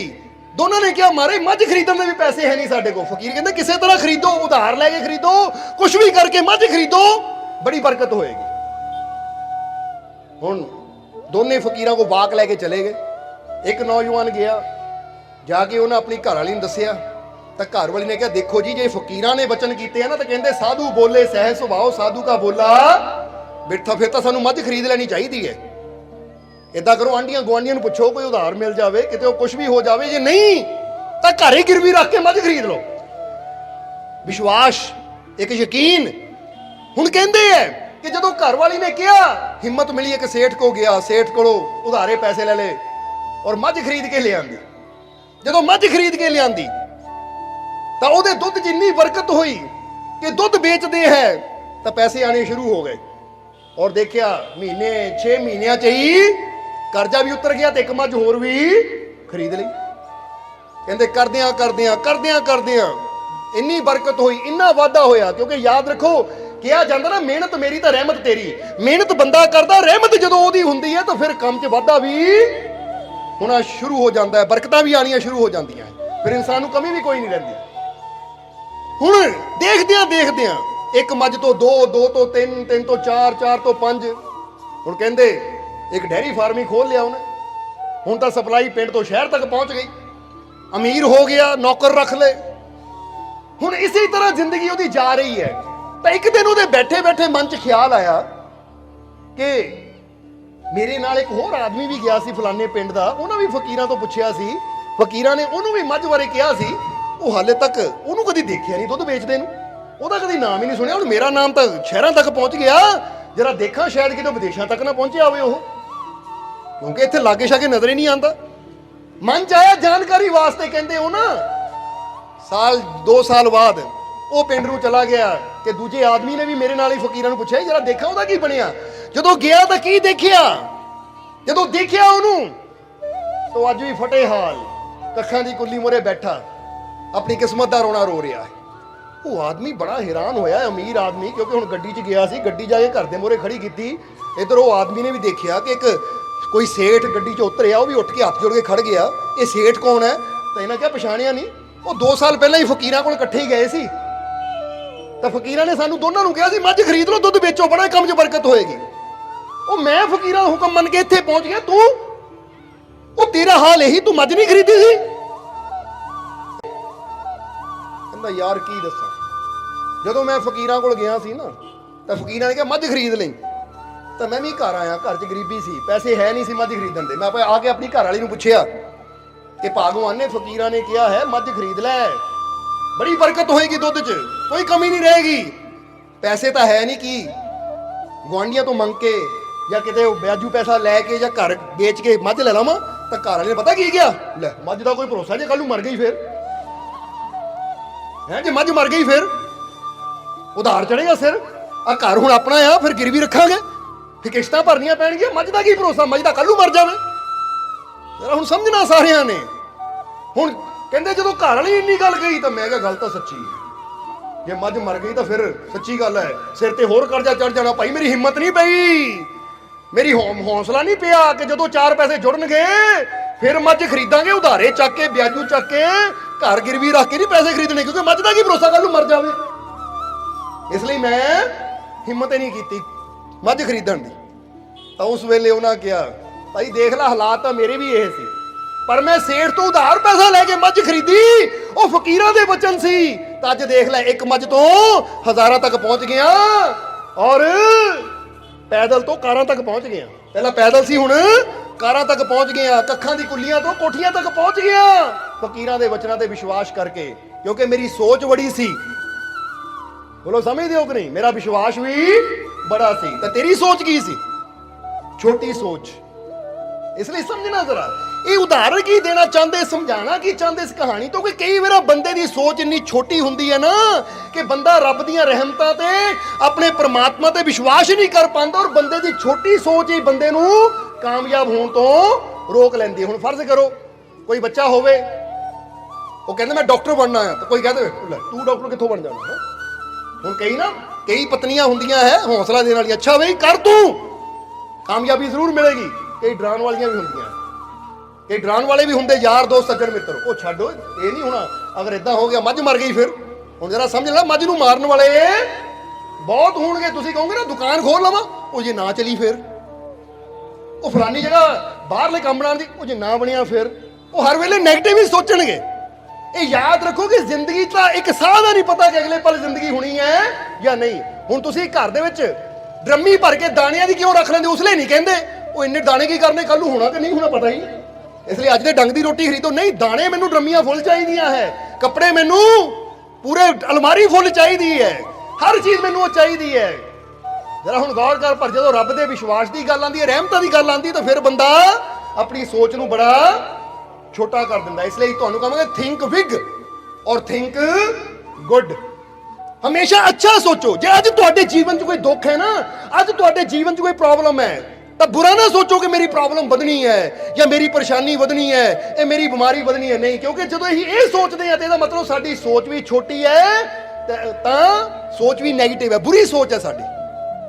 ਪਰ ਜਦੋਂ ਅੱਜ ਸਾਡੇ ਜੀਵਨ 'ਚ ਕੋਈ ਦੁੱਖ ਹੈ, ਅੱਜ ਸਾਡੇ ਜੀਵਨ 'ਚ ਕੋਈ ਬਿਮਾਰੀ ਹੈ, ਅੱਜ ਸਾਡੇ ਜੀਵਨ 'ਚ ਕੋਈ ਪਰੇਸ਼ਾਨੀ, ਸੋਚ ਬੜੀ ਰੱਖੋ, ਥਿੰਕ ਬਿਗ, ਕਿ ਕੋਈ ਨਹੀਂ, ਅੱਜ ਦੁੱਖ ਹੈ ਕੱਲ ਨੂੰ ਖੁਸ਼ੀ ਜ਼ਰੂਰ ਆਏਗੀ, ਅੱਜ ਪਰੇਸ਼ਾਨੀ ਹੈ ਕੱਲ ਨੂੰ ਖੁਸ਼ੀਆਂ ਜ਼ਰੂਰ ਆਣਗੀਆਂ। ਜਿੱਦਾਂ ਹੀ ਦੱਸੀਦਾ ਨਾ ਕਿ ਜਿਨਕੇ ਹੌਸलों में जान होती है उनकी फिर ऊंची उड़ान होती है, जो झुक जाता है अपने मालिक के दर पर उसकी दुनिया में ऊंची शान होती है। कि शाना भी ਉਹਦੀਆਂ ਉੱਚੀਆਂ ਹੁੰਦੀਆਂ। ਕਹਿੰਦੇ ਨਾ ਮੈਂ ਨੀਵਾਂ ਮੇਰਾ ਮੁਰਸ਼ਿਦ ਉੱਚਿਆਂ ਦੇ ਸੰਗ ਲਾਈ। ਜਦੋਂ ਉੱਚਿਆਂ ਨਾਲ ਲਾਵਾਂਗੇ ਤਾਂ ਫੇਰ ਹੀ ਸਾਡੀ ਸੋਚ ਵੀ ਉੱਚੀ ਹੋਏਗੀ, ਔਰ ਜਦੋਂ ਸੋਚ ਉੱਚੀ ਹੋਏਗੀ, ਬੜਾ ਸੋਚਾਂਗੇ, ਤਾਂ ਯਾਦ ਰੱਖੋ ਬੜਾ ਸੋਚਾਂਗੇ ਤਾਂ ਮਿਲਣਾ ਵੀ ਬੜਾ ਹੀ ਹੈ। ਇਸ ਕਰਕੇ ਤਾਂ ਹੀ ਤਾਂ ਅਸੀਂ ਕਈ ਵਾਰ ਕਹੀਦਾ ਹੈ ਕਿ ਬੰਦਾ ਆਪਣੀ ਹੈਸੀਅਤ ਦੇਖ ਕੇ ਨਹੀਂ, ਉਹਦੀਆਂ ਰਹਿਮਤਾਂ ਦੇਖ ਕੇ ਮੰਗੇ ਕਿ ਮੇਰੇ ਮਾਲਿਕ ਤੇਰੀਆਂ ਰਹਿਮਤਾਂ ਬੇਅੰਤ ਹੈ, ਇਸ ਲਈ ਦੇ ਮੈਨੂੰ ਖੁਸ਼ੀ, ਦੇ ਮੈਨੂੰ ਕਾਮਯਾਬੀ, ਦੇ ਮੈਨੂੰ ਸਫਲਤਾ। ਕਿਉਂਕਿ ਪ੍ਰਮਾਤਮਾ ਦੇ ਕੋਲ ਜਾਈਏ। ਅੱਜ ਬੰਦੇ ਦੀਆਂ ਪ੍ਰਾਰਥਨਾ ਵੀ ਕਈ ਵਾਰ ਪੂਰੀਆਂ ਕਿਉਂ ਨਹੀਂ ਹੁੰਦੀਆਂ? ਉਹਦਾ ਵੀ ਕਾਰਨ ਪਤਾ ਕੀ ਹੈ? ਉਹਦਾ ਕਾਰਨ ਪਤਾ ਕੀ ਹੈ? ਉਹਦਾ ਕਾਰਨ ਇਹ ਹੈ, ਹੁਣ ਜਰਾ ਤੁਸੀਂ ਸੋਚੋ ਕਿ ਤੁਸੀਂ ਜਿੱਡੇ ਮਰਜ਼ੀ ਬੜੇ ਸੇਠ ਹੋਵੋ, ਜਿੰਨਾ ਮਰਜ਼ੀ ਤੁਹਾਡੇ ਕੋਲ ਪੈਸਾ ਹੋਵੇ, ਪਰ ਅਗਰ ਕੋਈ ਭਿਖਾਰੀ ਤੁਹਾਡੇ ਕੋਲ ਮੰਗਣ ਆ ਜਾਵੇ, ਕੋਈ ਭਿਖਾਰੀ ਤੁਹਾਡੇ ਦਰ ਤੇ ਮੰਗਣ ਆ ਜਾਵੇ, ਤਾਂ ਤੁਸੀਂ ਕਿੰਨਾ ਦਵੋਗੇ ਉਹਨੂੰ? 100 ਰੁਪਇਆ, 500 ਰੁਪਇਆ, 1000 ਰੁਪਇਆ, 2000, 5000, ਕਿੰਨਾ ਕੁ ਦਵੋਗੇ? ਬੜੇ ਤੋਂ ਬੜਾ ਸੇਠ ਵੀ ਨਾ ਉਹਦੇ ਦਰ ਤੇ ਕੋਈ ਭਿਖਾਰੀ ਚਲਾ ਜਾਵੇ ਕਿ ਇਹ ਸੇਠ ਜੀ ਦੇ ਦਿਓ, ਭਿਖਾਰੀ ਤੁਹਾਡੇ ਦਰ ਤੇ ਆਇਆ, ਤਾਂ ਸੇਠ ਵੀ ਕਿੰਨਾ ਕੁ ਦੇ ਦੇਗਾ? ਸ਼ਾਇਦ 100 ਰੁਪਇਆ ਨੂੰ ਦੇ ਦੇਵੇ, ਸ਼ਾਇਦ 500 ਦੇ ਦੇਵੇ, ਇੰਨਾ ਕੀ ਦੇਗਾ ਨਾ। ਇਹ ਤਾਂ ਨਹੀਂ ਹੋਏਗਾ 5 ਲੱਖ ਦੇ ਦੇਗਾ, 5 ਕਰੋੜ ਦੇ ਦੇਗਾ, ਨਹੀਂ, ਉਨਾ ਕੀ ਦੇਣਾ ਹੈ।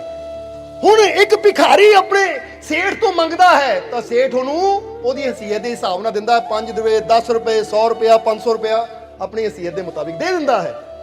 ਪਰ ਜੇ ਉਹ ਸੇਠ ਦਾ ਬੇਟਾ ਉਹਦੇ ਕੋਲ ਮੰਗੇ ਕਿ ਪਿਤਾ ਜੀ ਮੈਨੂੰ 5 ਕਰੋੜ ਚਾਹੀਦਾ ਹੈ, ਮੈਨੂੰ 5 ਲੱਖ ਚਾਹੀਦਾ ਹੈ, ਔਰ ਇੱਕ ਲੌਤਾ ਉਹਦਾ ਬੇਟਾ ਹੈ, ਤਾਂ ਸੇਠ ਨੇ ਕਹਿਣਾ ਬੇਟਾ ਸਭ ਕੁਝ ਤੇਰਾ ਹੀ ਤਾਂ ਹੈ। ਅੱਜ ਮੈਂ ਜੀਂਦਾ ਹਾਂ ਤਾਂ ਵੀ ਤੇਰਾ, ਕੱਲ ਨੂੰ ਮੈਂ ਮਰ ਗਿਆ ਤਾਂ ਵੀ ਤੇਰਾ ਹਾਂ, ਕਿਉਂਕਿ ਤੂੰ ਮੇਰਾ ਬੇਟਾ ਹੈ, ਮੈਂ ਤੇਰਾ ਪਿਤਾ ਹਾਂ। ਹੁਣ ਬੇਟਾ ਜਦ ਵੀ ਬਾਪ ਤੋਂ ਮੰਗਦਾ, ਇੱਕ ਵਿਸ਼ਵਾਸ ਨਾਲ ਮੰਗਦਾ ਹੈ ਕਿ ਮੇਰਾ ਪਿਤਾ ਹੈ ਔਰ ਮੈਂ ਇਹਦਾ ਬੱਚਾ ਹਾਂ, ਇਹ ਵਿਸ਼ਵਾਸ ਨਾਲ ਮੰਗਦਾ ਹੈ। ਤੁਹਾਨੂੰ ਪਤਾ ਜਦੋਂ ਬਾਪ ਕੋਲੋਂ ਵਿਸ਼ਵਾਸ ਨਾਲ ਮੰਗਿਆ ਜਾਵੇ ਤਾਂ ਬਾਪ ਸਭ ਕੁਝ ਦੇ ਦਿੰਦਾ ਹੈ। ਅੱਜ ਗੌਰ ਕਰੋ, ਅਸੀਂ ਪਰਮਾਤਮਾ ਨੂੰ ਕੀ ਸਮਝਦੇ ਹਾਂ? ਬੰਦਾ ਪਰਮਾਤਮਾ ਕੋਲ ਤਾਂ ਕਿੱਦਾਂ ਜਾਂਦਾ? ਐ ਰੱਬਾ ਮੈਂ ਤੇਰੇ ਦਰ ਦਾ ਭਿਖਾਰੀ ਹਾਂ, ਮੈਂ ਤੇਰੇ ਦਰ ਦਾ ਮੰਗਦਾ ਹਾਂ, ਕਰਦੇ ਕਿਰਪਾ, ਕਰਦੇ ਮਿਹਰ।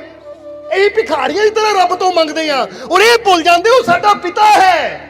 ਜਦੋਂ ਅਸੀਂ ਭਰੋਸਾ ਕਰਨਾ ਸ਼ੁਰੂ ਕਰ ਦਿੱਤਾ ਕਿ ਉਹ ਮੇਰਾ ਪਿਤਾ ਹੈ, ਮੈਂ ਉਹਦਾ ਬੱਚਾ ਹਾਂ, ਤਾਂ ਮੈਨੂੰ ਮੰਗਣ ਦੀ ਲੋੜ ਨਹੀਂ। ਜੋ ਮੇਰੇ ਵਾਸਤੇ ਉੱਚੀ ਤਾਂ ਮੇਰੇ ਪਿਤਾ ਨੇ ਆਪਣੇ ਆਪ ਦੇਣਾ, ਹਰ ਜਗ੍ਹਾ ਮੇਰੀ ਰੱਖਿਆ ਕਰੇਗਾ, ਮੇਰੀਆਂ ਸਾਰੀਆਂ ਜ਼ਰੂਰਤਾਂ ਪੂਰੀਆਂ ਕਰੇਗਾ। ਜਦੋਂ ਇਹ ਵਿਸ਼ਵਾਸ ਰੱਖਾਂਗੇ ਤਾਂ ਤੁਸੀਂ ਦੇਖੋ ਜਿੰਨੀ ਤੁਹਾਡੀ ਸੋਚ ਹੈ ਉਹ ਤੋਂ ਵੀ ਜ਼ਿਆਦਾ ਤੁਹਾਨੂੰ ਮਿਲਣਾ ਸ਼ੁਰੂ ਹੋ ਜਾਣਾ ਹੈ। ਇਸ ਲਈ ਅੱਜ ਤੋਂ ਇੱਕ ਵਿਸ਼ਵਾਸ ਆਪਣੇ ਅੰਦਰ ਪੈਦਾ ਕਰੋ ਕਿ ਉਹ ਪਰਮ ਪਿਤਾ ਪਰਮਾਤਮਾ, ਜਿੱਦਾਂ ਅਸੀਂ ਕਈ ਵਾਰ ਦੱਸੀਦਾ ਕਿ ਜੀਸਸ ਕ੍ਰਾਈਸਟ ਨੇ ਕਿਹਾ ਹੈ ਕਿ I am son of the God, no evil can touch me। Jesus Christ ਕਹਿੰਦੇ ਮੈਂ ਈਸ਼ਵਰ ਦਾ ਬੱਚਾ ਆ, ਉਹਦਾ ਬੇਟਾ ਆ, ਕੋਈ ਬੁਰੀ ਚੀਜ਼ ਮੇਰੇ ਲਾਗੇ ਨਹੀਂ ਆ ਸਕਦੀ। ਇਹ ਚੀਜ਼ ਤੁਸੀਂ ਵੀ ਆਪਣੇ ਅੰਦਰ ਵਸਾਓ ਕਿ ਅਸੀਂ ਸਾਰੇ ਆਪਣੇ ਉਸ ਮਾਲਿਕ ਦੇ ਪਰਮਾਤਮਾ ਦੇ ਬੱਚੇ ਆ, ਕੋਈ ਬੁਰੀ ਚੀਜ਼ ਸਾਡੇ ਨੇੜੇ ਨਹੀਂ ਆ ਸਕਦੀ। ਜੇ ਅੱਜ ਕੋਈ ਦੁੱਖ ਹੈ ਤਾਂ ਬੜੀ ਸੋਚ ਰੱਖਣੀ ਹੈ ਕਿ ਮੈਨੂੰ ਯਕੀਨ ਹੈ ਆਪਣੇ ਮਾਲਿਕ ਤੇ ਕਿ ਮੈਨੂੰ ਹਰ ਦੁੱਖ ਚੋਂ ਜ਼ਰੂਰ ਉਹ ਬਚਾਏਗਾ, ਉਹ ਹਰ ਦੁੱਖ ਚੋਂ ਜ਼ਰੂਰ ਕੱਢੇਗਾ ਮੈਨੂੰ। ਜੇ ਅੱਜ ਸਾਡੇ ਜੀਵਨ 'ਚ ਕਿਸੇ ਕਿਸਮ ਦੀ ਪ੍ਰੋਬਲਮ ਹੈ ਤਾਂ ਆਪਣੀ ਸੋਚ ਨੂੰ ਬੜਾ ਰੱਖਣਾ ਹੈ ਔਰ ਅੱਛਾ ਰੱਖਣਾ ਹੈ। ਅੱਛੀ ਸੋਚ ਕਿਹਨੂੰ ਕਹਿੰਦੇ ਹੈ? ਕਿ ਅੱਜ ਬੁਰੇ ਦਿਨ ਹੈ ਤਾਂ ਵਿਸ਼ਵਾਸ ਰੱਖਣਾ ਚੰਗੇ ਦਿਨ ਵੀ ਜ਼ਰੂਰ, ਇਹਨੂੰ ਕਹਿੰਦੇ ਬੜਾ ਸੋਚਣਾ ਔਰ ਅੱਛਾ ਸੋਚਣਾ। ਕਦੀ ਮਾੜਾ ਨਾ ਸੋਚੋ, ਬੁਰਾ ਨਾ ਸੋਚੋ, ਛੋਟਾ ਨਾ ਸੋਚੋ, ਕਿਉਂਕਿ ਜਿਸ ਪਰਮ ਸ਼ਕਤੀਸ਼ਾਲੀ ਪਰਮਾਤਮਾ ਨੇ ਸਾਨੂੰ ਪੈਦਾ ਕੀਤਾ ਉਹ ਆਪ ਬਹੁਤ ਬੜਾ ਹੈ।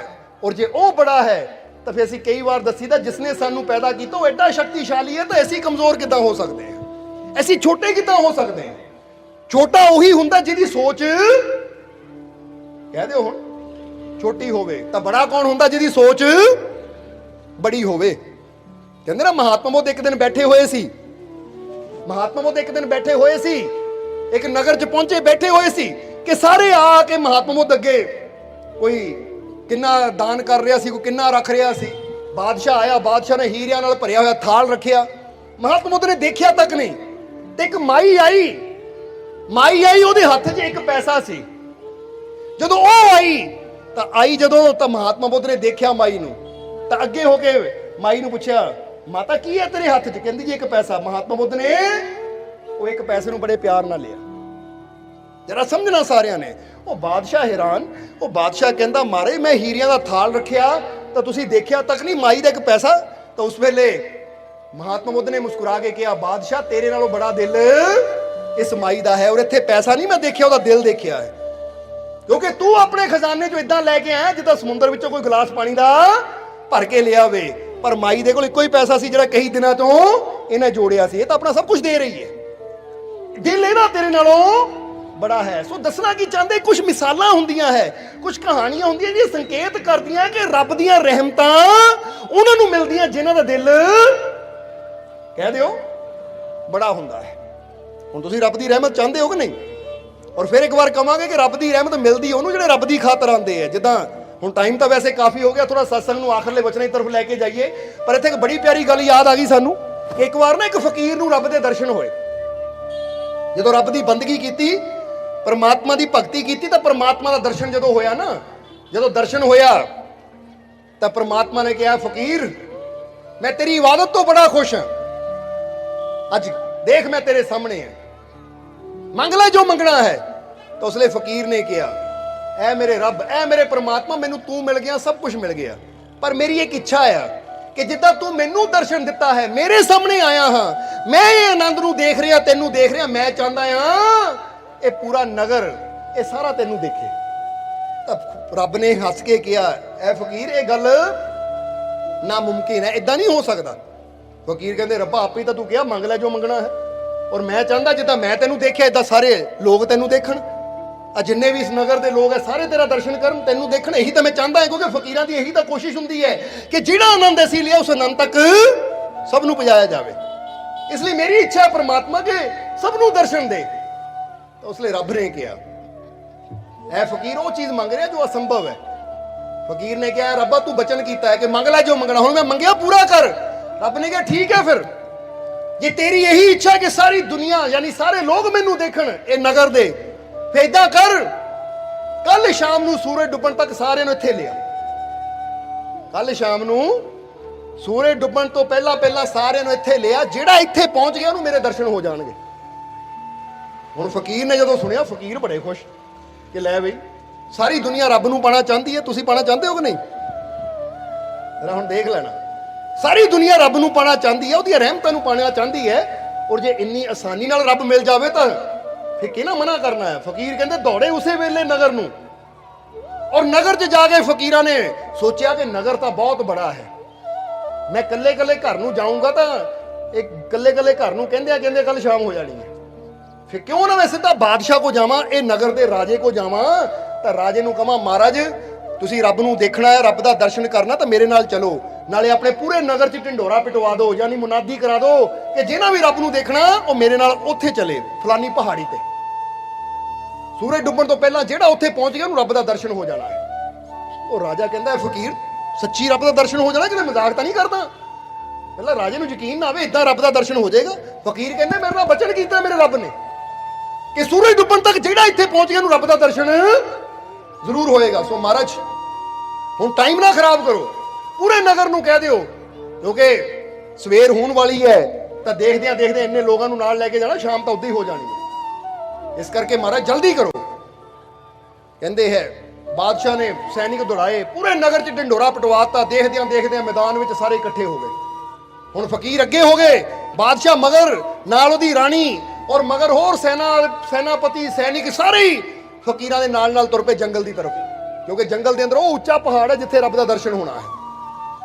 ਹੁਣ ਇੱਧਰ ਫਕੀਰ ਲੈ ਕੇ ਸਾਰਿਆਂ ਨੂੰ ਤੁਰਿਆ, ਔਰ ਮਨ 'ਚ ਬੜਾ ਖੁਸ਼ ਕਿਹਾ, ਜੇ ਇੰਨੇ ਲੋਕਾਂ ਨੂੰ ਰੱਬ ਦਾ ਦਰਸ਼ਨ ਹੋ ਜਾਏਗਾ ਤਾਂ ਇੰਨੇ ਲੋਕ ਆਪਣਾ ਜਨਮ, ਆਪਣੀ ਜ਼ਿੰਦਗੀ ਸਫਲ ਕਰ ਲੈਣਗੇ। ਖੁਸ਼ੀ ਨਾਲ ਫਕੀਰ ਜਾ ਰਹੇ, ਭੰਗੜੇ ਪਾਉਂਦੇ, ਮਗਰ ਲੋਕ ਤੁਰੇ ਹੈ। ਪਰ ਕਿਹਾ ਜਾਂਦਾ ਹੈ ਕਿ ਜਿੱਦਾਂ ਹੀ ਜੰਗਲ ਦੇ ਵਿੱਚ ਦਾਖਲ ਹੋਏ ਤਾਂ ਕੀ ਹੋਇਆ, ਜਿੱਦਾਂ ਹੀ ਦਾਖਲ ਹੋਏ ਤਾਂ ਕੀ ਦੇਖਿਆ, ਇੱਕ ਪਾਸੇ ਨਾ ਤਾਂਬੇ ਦਾ ਬੜਾ ਢੇਰ ਲੱਗਾ, ਤਾਂਬੇ ਦੇ ਸਿੱਕਿਆਂ ਦਾ ਬੜਾ ਢੇਰ ਲੱਗਾ ਹੋਇਆ ਹੈ। ਲੋਕਾਂ ਨੇ ਦੇਖਿਆ, ਉਹ ਕਹਿੰਦੇ ਤਾਂਬੇ ਦੇ ਸਿੱਕੇ ਇੰਨਾ ਢੇਰ, ਉਹ ਚਲੋ ਇਕੱਠੇ ਕਰੀਏ। ਉਹ ਫਕੀਰਾਂ ਨੇ ਦੇਖਿਆ, ਉਹ ਕਹਿੰਦੇ ਛੱਡੋ ਇਹ ਤਾਂਬੇ ਦੇ ਸਿੱਕਿਆਂ ਵੱਲ ਨਾ ਜਾਓ, ਢੇਰਾਂ ਵੱਲ ਨਾ ਜਾਓ, ਉਹ ਟਾਈਮ ਸਮਾਂ ਥੋੜਾ ਹੈ, ਰੱਬ ਦਾ ਦਰਸ਼ਨ ਕਰਨਾ, ਚਲੋ ਰੱਬ ਦੇ ਕੋਲ ਚਲੀਏ। ਪਰ ਲੋਕ ਕਹਿੰਦੇ ਰੱਬ ਫੇਰ ਦੇਖ ਲਵਾਂਗੇ, ਆਹ ਚੀਜ਼ ਨਹੀਂ ਮਿਲਣੀ, ਮੁੜ ਕੇ ਵਾਪਸ ਆਂਦੇ ਆਂਦੇ ਨੂੰ ਕੋਈ ਹੋਰ ਨਹੀਂ ਚੱਕ ਕੇ ਲੈ ਜਾਵੇ। ਕਹਿੰਦੇ ਅੱਧੇ ਕਿ ਤਾਂ ਦੌੜ ਗਏ ਉਧਰ ਨੂੰ। ਬਸ ਫਕੀਰਾਂ ਦੀ ਗੱਲ ਮੰਨ ਕੇ ਜਿੰਨੇ ਅੱਗੇ ਤੁਰੇ ਨਾ, ਥੋੜਾ ਹੋਰ ਅੱਗੇ ਗਏ ਤਾਂ ਅੱਗੇ ਕੀ ਹੋਇਆ, ਚਾਂਦੀ ਦਾ ਢੇਰ ਲੱਗਾ ਹੋਇਆ ਹੈ। ਹੁਣ ਕਿਉਂਕਿ ਰੱਬ ਦਾ ਦਰਸ਼ਨ ਕਰਨ ਜਾਣਾ, ਰੱਬ ਵੀ ਕਹਿੰਦਾ ਸੀ ਫਕੀਰ ਅਸੰਭਵ ਗੱਲ ਮੰਗ ਰਿਹਾ, ਪਰ ਠੀਕ ਹੈ ਜੇ ਤੈਨੂੰ ਲੱਗਦਾ ਤਾਂ ਲਿਆ ਸਾਰਿਆਂ ਨੂੰ। ਫਿਰ ਹੁਣ ਜਿਸਲੇ ਚਾਂਦੀ ਦਾ ਢੇਰ ਦੇਖਿਆ ਤਾਂ ਉਸ ਵੇਲੇ ਕਈ ਲੋਕ ਚਾਂਦੀ ਇਕੱਠੀ ਕਰ ਲੱਗੇ। ਫਕੀਰਾਂ ਨੇ ਕਿਹਾ ਇਹ ਪਾਗਲ ਹੈ, ਉਹ ਇੱਧਰ ਰੱਬ ਮਿਲ ਰਿਹਾ, ਇਹ ਚਾਂਦੀ ਮਗਰ ਦੌੜੇ ਹੈ। ਫਿਰ ਫਕੀਰਾਂ ਨੇ ਆਵਾਜ਼ਾਂ ਮਾਰੀਆਂ, ਆ ਜਾਓ, ਉਹ ਦੁਪਹਿਰ ਹੋ ਚਲੀਏ, ਸਮਾਂ ਥੋੜਾ ਹੈ, ਸੂਰਜ ਡੁੱਬਣ ਤੋਂ ਪਹਿਲਾਂ ਪਹੁੰਚਣਾ ਹੈ। ਉਹ ਲੋਕ ਕਹਿੰਦੇ ਕੋਈ ਗੱਲ ਨਹੀਂ ਮਹਾਰਾਜ, ਚਾਂਦੀ ਇਕੱਠੀ ਕਰ ਲੈਂਦੇ ਹੋ, ਰੱਬ ਦਾ ਫਿਰ ਦੇਖ ਲਵਾਂਗੇ। ਉਹ ਵੀ ਕਹਿ ਕੇ ਉਧਰ ਨੂੰ ਚਲੇ ਗਏ। ਹੁਣ ਬਾਦਸ਼ਾਹ ਹੈ, ਉਹਦੀ ਰਾਣੀ ਹੈ, ਚੰਦ ਕੁਝ ਹੋਰ ਨਗਰ ਦੇ ਸਮਝਦਾਰ ਲੋਕ ਹੈ। ਪਰ ਥੋੜਾ ਹੋਰ ਅੱਗੇ ਗਏ, ਕਹਿੰਦੇ ਅੱਗੇ ਸੋਨੇ ਦਾ ਢੇਰ। ਹੁਣ ਜਦੋਂ ਸੋਨਾ ਦੇਖਿਆ ਤਾਂ ਰਾਜੇ ਦਾ ਮਨ ਵੀ ਹੋਇਆ ਸੋਨਾ, ਪਰ ਫਕੀਰ ਨੇ ਕਿਹਾ ਬਾਦਸ਼ਾਹ ਨਹੀਂ, ਉਹ ਰੱਬ ਬੜੀ ਚੀਜ਼ ਹੈ, ਸੋਨੇ ਮਗਰ ਨਾ ਦੌੜ। ਪਰ ਹੁਣ ਜਿੱਦਾਂ ਦੱਸਿਆ ਕਿ ਤਾਂਬੇ ਨੂੰ ਦੇਖ ਕੇ ਲੋਕ ਲਾਲਚ ਵਿੱਚ ਆ ਗਏ, ਫਿਰ ਚਾਂਦੀ ਨੂੰ ਦੇਖ ਕੇ ਹੁਣ ਤਾਂ ਸੀਗਾ ਹੀ ਸਾਹਮਣੇ ਸੋਨਾ। ਹੁਣ ਕਿਹਾ ਜਾਂਦਾ ਹੈ ਕਿ ਜਿੰਨੇ ਕੇ ਸੈਨਿਕ ਸੀ ਨਾ ਉਹ ਵੀ ਸੋਨਾ ਇਕੱਠਾ ਕਰ ਲੱਪੇ। ਹੁਣ ਅੱਗੇ ਤੁਰੇ ਤਾਂ ਸਿਰਫ ਰਾਜਾ ਸੀ, ਬਾਦਸ਼ਾਹ ਸੀ, ਤਾਂ ਉਹਦੀਆਂ ਰਾਣੀਆਂ ਸੀ, ਕਿਉਂਕਿ ਉਹਨਾਂ ਕੋਲ ਤਾਂ ਸੋਨਾ ਮਹਿਲਾਂ 'ਚ ਬਹੁਤ ਹੈ। ਤਾਂ ਫਕੀਰ ਹੈਰਾਨ ਰਹਿ ਗਏ, ਕਹਿੰਦੇ ਪੂਰੇ ਨਗਰ ਨੂੰ ਦਰਸ਼ਨ ਕਰਾਣੇ ਸੀ, ਪਰ ਆ ਕੀ, ਇਹ ਤਾਂ ਰਾਜਾ ਔਰ ਇਹ ਰਾਣੀਆਂ ਹੀ ਬਚੀਆਂ, ਪਰਿਵਾਰ ਹੀ ਬਚਿਆ, ਬਾਕੀ ਤਾਂ ਪਿੱਛੇ ਰਹਿ ਗਏ। ਪਰ ਚਲੋ ਇਹਨਾਂ ਨੂੰ ਤਾਂ ਹੋਣ ਦਰਸ਼ਨ, ਇਹਨਾਂ ਨੂੰ ਤਾਂ ਲੈ ਕੇ ਜਾਵਾਂ ਪਹਾੜੀ ਤੱਕ। ਪਰ ਹਾਲੇ ਜਿੱਦੇ ਪਹਾੜੀ ਚੜ੍ਹਨੀ ਸ਼ੁਰੂ ਕਰਨੀ ਸੀ ਕਿ ਰਾਜੇ ਦੀ ਨਜ਼ਰ ਕਿੱਧਰ ਗਈ, ਹੀਰੇ ਦਾ ਢੇਰ ਲੱਗਾ ਹੋਇਆ ਹੈ। ਉਹ ਰਾਜਾ ਕਹਿੰਦਾ ਛੱਡੋ, ਹੁਣ ਹੀਰੇ ਜ਼ਰੂਰੀ ਹੈ। ਕਹਿੰਦੇ ਰਾਜਾ ਵੀ ਆਪਣੇ ਕੱਪੜਿਆਂ 'ਚ ਹੀਰੇ ਇਕੱਠੇ ਕਰਨ ਲੱਗ ਗਿਆ, ਰਾਣੀਆਂ ਵੀ ਆਪਣੇ ਨਾ ਕੱਪੜਿਆਂ 'ਚ ਜਿੱਦਾਂ ਪੱਲੂ ਬਣਾ ਕੇ ਸਾੜੀਆਂ 'ਚ ਹੀਰੇ ਭਰਨੇ ਸ਼ੁਰੂ ਕਰਤੇ। ਤਾਂ ਫਕੀਰ ਕਹਿਣ ਲੱਗਾ ਸੂਰਜ ਡੁੱਬਣ ਵਾਲਾ ਹੈ, ਉਹ ਇੱਥੇ ਹੈ, ਮੈਂ ਤਾਂ ਦੌੜ ਕੇ ਪਹੁੰਚਾ। ਕਹਿੰਦੇ ਫਕੀਰ ਦੌੜ ਕੇ ਪਹੁੰਚਿਆ ਜਦੋਂ ਪਹਾੜੀ ਦੇ ਸਿਖਰ ਤੇ, ਤਾਂ ਰੱਬ ਦਾ ਪ੍ਰਕਾਸ਼ ਹੈ। ਰੱਬ ਕਹਿੰਦੇ ਕਿੱਦਾਂ ਫਕੀਰ ਲਿਆ ਸਾਰਿਆਂ ਨੂੰ, ਕਿੱਥੇ ਹੈ? ਫਕੀਰ ਕਹਿੰਦਾ ਮਹਾਰਾਜ ਮੈਂ ਇਕੱਲਾ ਹੀ ਨਹੀਂ। ਕਹਿੰਦੇ ਤੈਨੂੰ ਤਾਂ ਪਹਿਲਾਂ ਹੀ ਗਿਆ ਸੀ।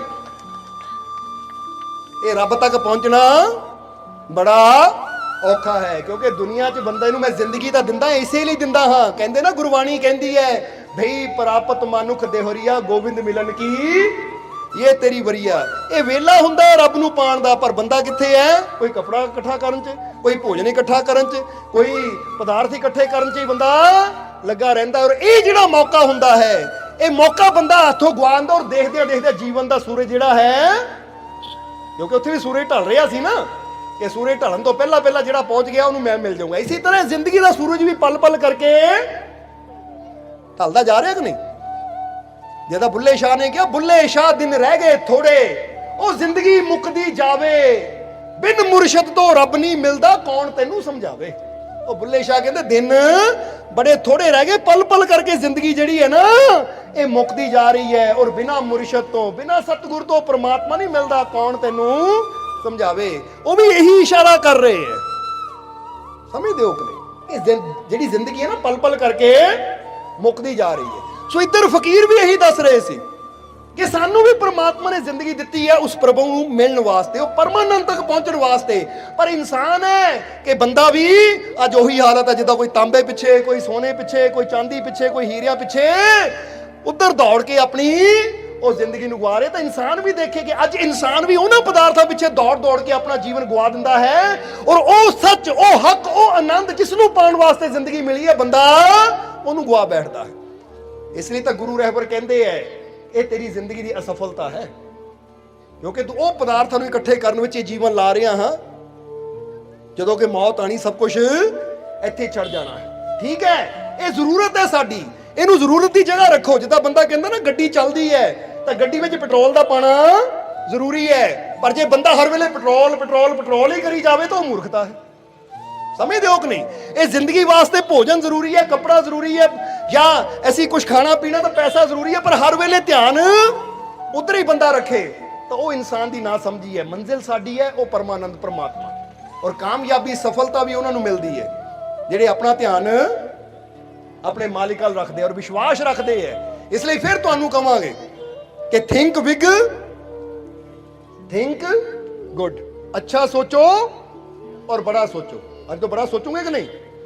ਕੋਈ ਦੁੱਖ ਹੈ, ਕੋਈ ਪਰੇਸ਼ਾਨੀ ਹੈ, ਕੋਈ ਜੀਵਨ 'ਚ ਕਮੀ ਹੈ, ਤਾਂ ਫਿਰ ਦੱਸਾਂਗੇ ਕਿ ਕਮੀਆਂ ਬਾਰੇ ਨਹੀਂ ਸੋਚਣਾ, ਬਲਕਿ ਮੈਂ ਅੱਛਾ ਕੀ ਕਰ ਸਕਦਾ ਹਾਂ, ਮੈਂ ਬੈਸਟ ਕੀ ਕਰ ਸਕਦਾ, ਮੈਂ ਬਿਹਤਰ ਕੀ ਕਰ ਸਕਦਾ ਹਾਂ, ਉਹ ਬਿਹਤਰ ਅੱਛਾ ਕਰਨ ਦੀ ਕੋਸ਼ਿਸ਼ ਕਰਨੀ ਹੈ। ਸਮਝਦੇ ਹੋ ਕਿ ਨਹੀਂ?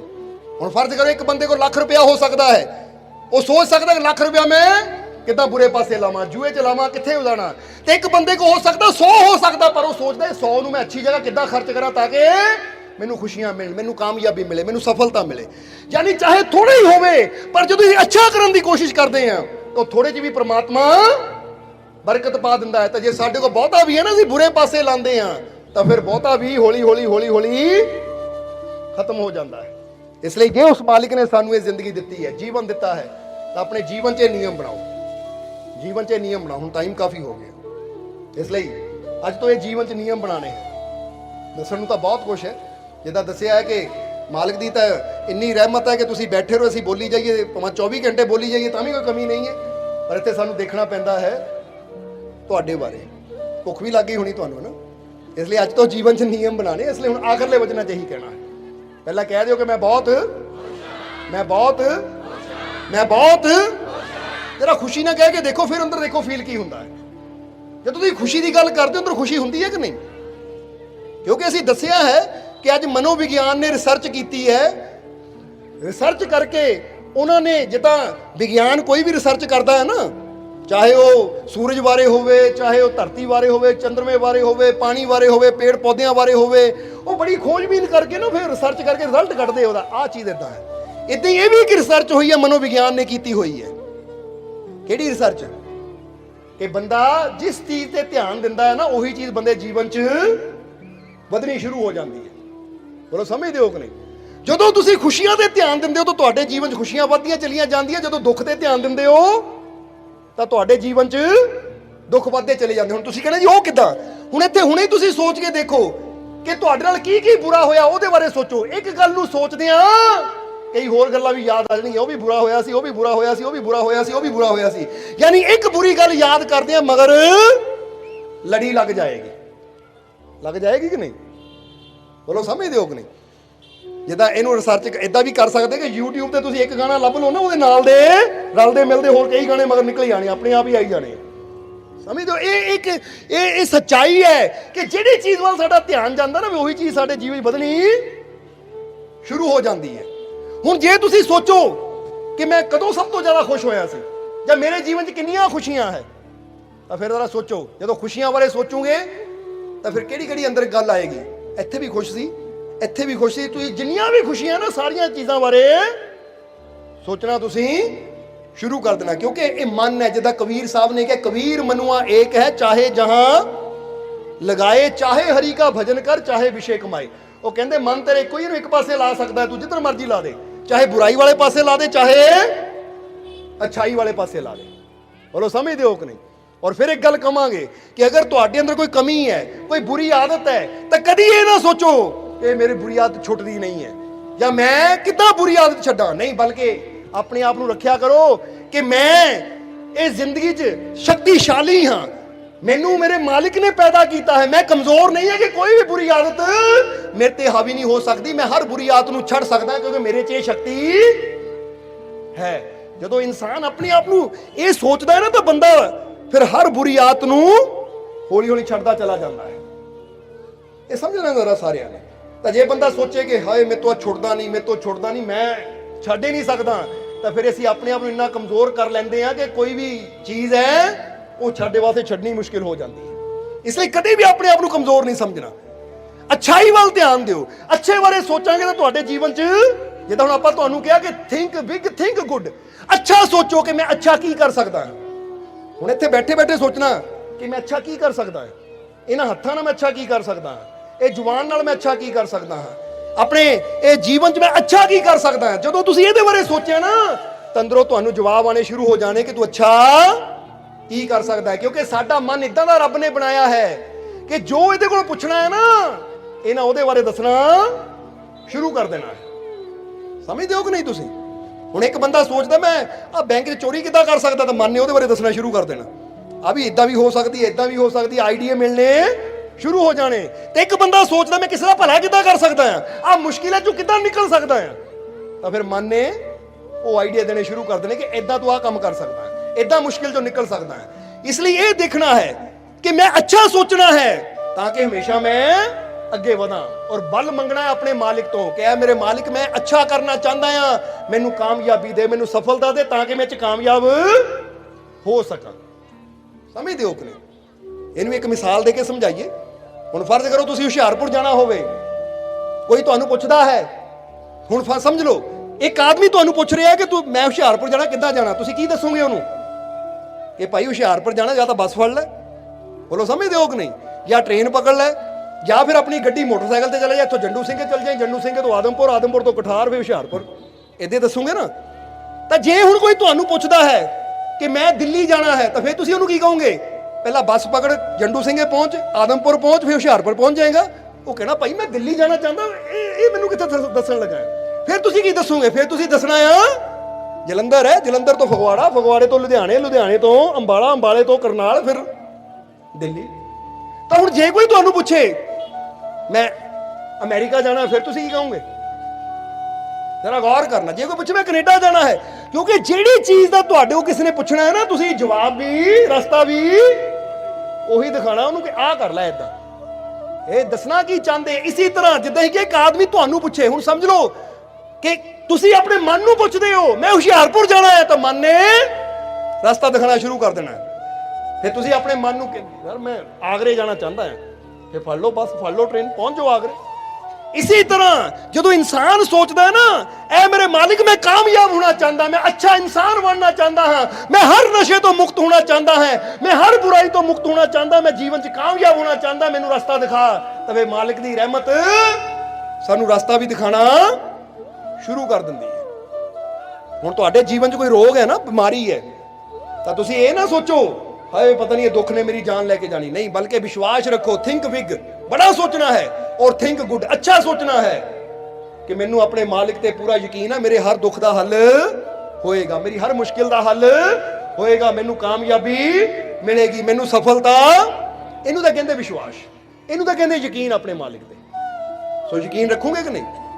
ਫਿਰ ਕਹਿ ਦਿਓ ਮੈਨੂੰ ਆਪਣੇ ਮਾਲਿਕ ਤੇ ਪੂਰਾ, ਮੈਨੂੰ ਆਪਣੇ ਮਾਲਿਕ ਤੇ ਪੂਰਾ, ਮੈਨੂੰ ਆਪਣੇ ਮਾਲਿਕ ਤੇ ਪੂਰਾ, ਮੇਰੀਆਂ ਝੋਲੀਆਂ ਖੁਸ਼ੀਆਂ ਨਾਲ, ਮੇਰੀਆਂ ਝੋਲੀਆਂ ਖੁਸ਼ੀਆਂ ਨਾਲ, ਮੇਰੀਆਂ ਝੋਲੀਆਂ ਖੁਸ਼ੀਆਂ ਨਾਲ। ਔਰ ਇੱਕ ਗੱਲ ਹੋਰ ਕਹਿਣੀ, ਦਿਲੋਂ ਕਹਿਣੀ ਹੈ। ਫਿਰ ਜਿਹਦੇ ਕਿਤੇ ਮਾੜੀ ਮੋਟੀ ਦਰਦ ਹੋਵੇ ਨਾ, ਫੀਲ ਕਰਿਓ। ਫਿਰ ਹੈ ਕਿਸੇ ਦਾ ਕੋਈ ਦਰਦ, ਮਾੜੀ ਮੋਟੀ ਪੀੜਾ, ਗੋਡੇ ਕਮਰ ਕਿਤੇ ਹੈ, ਤਾਂ ਫਿਰ ਕਹਿ ਦਿਓ ਮੇਰੇ ਸਾਰੇ ਦੁੱਖ ਦੂਰ, ਮੇਰੇ ਸਾਰੇ ਦੁੱਖ ਦੂਰ, ਮੇਰੇ ਸਾਰੇ ਦੁੱਖ ਦੂਰ, ਮੇਰਾ ਮਾਲਿਕ ਮੇਰੇ, ਮੇਰਾ ਮਾਲਿਕ ਮੇਰੇ, ਮੇਰਾ ਮਾਲਿਕ ਮੇਰੇ। ਇਹ ਵਿਸ਼ਵਾਸ ਨਾਲ ਕਿਹਾ ਨਾ ਤੁਸੀਂ, ਤੁਹਾਨੂੰ ਫੀਲ ਹੋਏਗਾ। ਬੋਲੋ ਸਮਝਦੇ ਹੋ ਕਿ ਨਹੀਂ? ਤੁਹਾਨੂੰ ਫੀਲ ਹੋਏਗਾ ਕਿ ਜਦੋਂ ਇਹ ਵਿਸ਼ਵਾਸ ਨਾਲ ਕਹਿੰਦੇ ਆ ਨਾ, ਕਿਉਂਕਿ ਹਮੇਸ਼ਾ ਦੱਸੀਦਾ ਕਿ ਜਿਹੜਾ ਸਾਨੂੰ ਬਣਾ ਸਕਦਾ ਹੈ, ਸਾਨੂੰ ਜ਼ਿੰਦਗੀ ਦੇ ਸਕਦਾ, ਜੇ ਮਾੜੇ ਮੋਟੇ ਅਸੀਂ ਵਿਗੜ ਜਾਈਏ ਜਾਂ ਕੋਈ ਖਰਾਬੀ ਸਾਡੇ ਜੀਵਨ 'ਚ ਆ ਜਾਵੇ, ਇਹਨੂੰ ਠੀਕ ਵੀ ਉਹ ਕਰ ਸਕਦਾ ਕਿ ਨਹੀਂ? ਕਿਉਂਕਿ ਜਿਹੜਾ ਬਣਾ ਸਕਦਾ ਉਹ ਠੀਕ ਵੀ ਕਰ ਸਕਦਾ ਕਿ ਨਹੀਂ? ਹੁਣ ਤੁਸੀਂ ਕੋਈ ਗੱਡੀ ਖਰੀਦਦੇ ਹੋ, ਚ ਕੋਈ ਨੁਕਸ ਆ ਜਾਵੇ, ਤੁਸੀਂ ਕਿਹ ਕੋ ਲੈ ਕੇ ਜਾਂਦੇ ਹੋ? ਏਜੰਸੀ ਕੋ ਲੈ ਕੇ ਜਾਂਦੇ ਹੋ, ਕਿਉਂਕਿ ਤੁਹਾਨੂੰ ਪਤਾ ਜਿਹੜੀ ਏਜੰਸੀ ਗੱਡੀ ਬਣਾ ਸਕਦੀ, ਕੰਪਨੀ, ਇਹਨੂੰ ਠੀਕ ਵੀ ਕਰ ਸਕਦੀ ਕਿ ਨਹੀਂ? ਚਾਹੇ ਸਕੂਟਰੀ ਹੋਵੇ, ਚਾਹੇ ਘੜੀ ਹੋਵੇ, ਟੀਵੀ ਹੋਵੇ। ਜੇ ਹੁਣ ਕਿਸੇ ਕੋਲ LG ਜਾਂ ਸੈਮਸੰਗ ਦਾ ਟੀਵੀ ਹੈ, ਤਾਂ ਉਹ ਕਹਿੰਦਾ ਕੰਪਨੀ ਵਾਲੇ ਨੂੰ ਫੋਨ ਕਰੋ ਭਾਈ, ਕਿਉਂਕਿ ਜੇ ਖਰਾਬ ਹੋ ਗਿਆ ਇਹਨੂੰ ਠੀਕ ਵੀ ਉਹ। ਹੁਣ ਉਹਨੂੰ ਕਿਉਂ? ਕਿਉਂਕਿ ਪਤਾ ਜਿਹੜੀ ਬਣਾ ਸਕਦੀ ਠੀਕ ਵੀ। ਤਾਂ ਤੁਹਾਨੂੰ ਕਿਹਨੇ ਬਣਾਇਆ ਹੈ? ਕਿਹਨੇ ਬਣਾਇਆ ਤੁਹਾਨੂੰ?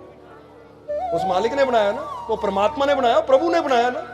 ਤਾਂ ਫਿਰ ਇੰਨਾ ਵੀ ਉੱਤੇ ਯਕੀਨ ਰੱਖੋ, ਜਿਹੜਾ ਮੈਨੂੰ ਬਣਾ ਸਕਦਾ, ਮੈਨੂੰ ਠੀਕ ਵੀ, ਮੈਨੂੰ ਵਿਗੜੇ ਨੂੰ ਠੀਕ ਕਰਨਾ ਉਹਦੇ ਵਾਸਤੇ ਕੋਈ ਬੜੀ ਗੱਲ ਨਹੀਂ ਹੈ। ਬਸ ਉੱਥੇ ਇੱਕ ਵਿਸ਼ਵਾਸ ਹੋਣਾ ਚਾਹੀਦਾ ਹੈ, ਉੱਥੇ ਇੱਕ ਯਕੀਨ ਹੋਣਾ ਚਾਹੀਦਾ ਹੈ। ਇਦਾਂ ਦੀਆਂ ਹਜ਼ਾਰਾਂ ਹੀ ਮਿਸਾਲਾਂ ਅਸੀਂ ਸਤਸੰਗਾਂ 'ਚ ਦੇ ਚੁੱਕੇ ਹਾਂ, ਹਜ਼ਾਰਾਂ ਹੀ ਦੱਸ ਚੁੱਕੇ ਹਾਂ ਕਿ ਜਿਨ੍ਹਾਂ ਨੂੰ ਡਾਕਟਰਾਂ ਨੇ ਜਵਾਬ ਦੇ ਦਿੱਤਾ ਸੀ। ਇੱਥੇ ਤੱਕ ਕਿ ਜਿਹੜੇ ਆਪ ਖੁਦ ਡਾਕਟਰ ਸੀ, ਔਰ ਉਹਨਾਂ ਨੇ ਉਹ ਹਾਦਸੇ ਹੋ ਗਏ ਕਿ ਜਿਹੜੇ ਡਾਕਟਰ ਕਹਿੰਦੇ ਚੱਲ ਨਹੀਂ ਸਕਦੇ, ਅੱਜ ਉਹ ਚੱਲ ਫਿਰ ਰਹੇ ਹੈ। ਕਾਹਦੇ ਕਰਕੇ? ਇੱਕ ਆਪਣੇ ਵਿਸ਼ਵਾਸ ਕਰਕੇ। ਬੋਲੋ ਸਮਝਦੇ ਹੋ ਕਿ ਨਹੀਂ? ਇਸੇ ਲਈ ਤਾਂ ਕਿਹਾ ਜਾਂਦਾ ਹੈ ਕਿ ਜਿਹੜਾ ਵਿਸ਼ਵਾਸ ਹੈ ਨਾ, ਮੈਜਿਕ ਤੋਂ ਘੱਟ ਨਹੀਂ ਹੈ। ਬੋਲੋ ਸਮਝਦੇ ਹੋ ਕਿ ਨਹੀਂ? ਇਸ ਲਈ ਇੱਕ ਹੋਏ ਬਹੁਤ ਬੜੇ ਰਾਈਟਰ ਕਲਾਉਡ, ਉਹਨਾਂ ਨੇ ਦੱਸਿਆ ਹੈ ਕਿ ਵਿਸ਼ਵਾਸ ਇੱਕ ਸਭ ਤੋਂ ਬੜਾ ਜਾਦੂ ਹੈ। ਅਗਰ ਇਨਸਾਨ ਵਿਸ਼ਵਾਸ ਆਪਣੇ ਰੱਬ ਤੇ ਕਰਨਾ ਸ਼ੁਰੂ ਕਰ ਦੇਵੇ, ਤਾਂ ਇਨਸਾਨ ਨੂੰ ਕਾਮਯਾਬੀ, ਸਫਲਤਾ, ਤੰਦਰੁਸਤੀ ਮਿਲਣੀ ਸ਼ੁਰੂ ਹੋ ਜਾਂਦੀ ਹੈ। ਇਸ ਲਈ ਹਮੇਸ਼ਾ ਐਸੀ ਦੱਸੀਦਾ ਹੈ ਕਿ ਰੱਬ ਦੀ ਰਹਿਮਤ ਤਾਂ ਹਰ ਜਗ੍ਹਾ ਹੈ, ਪਰਮਾਤਮਾ ਦੀ ਕਿਰਪਾ ਤਾਂ ਹਰ ਜਗ੍ਹਾ ਹੀ ਹੈ।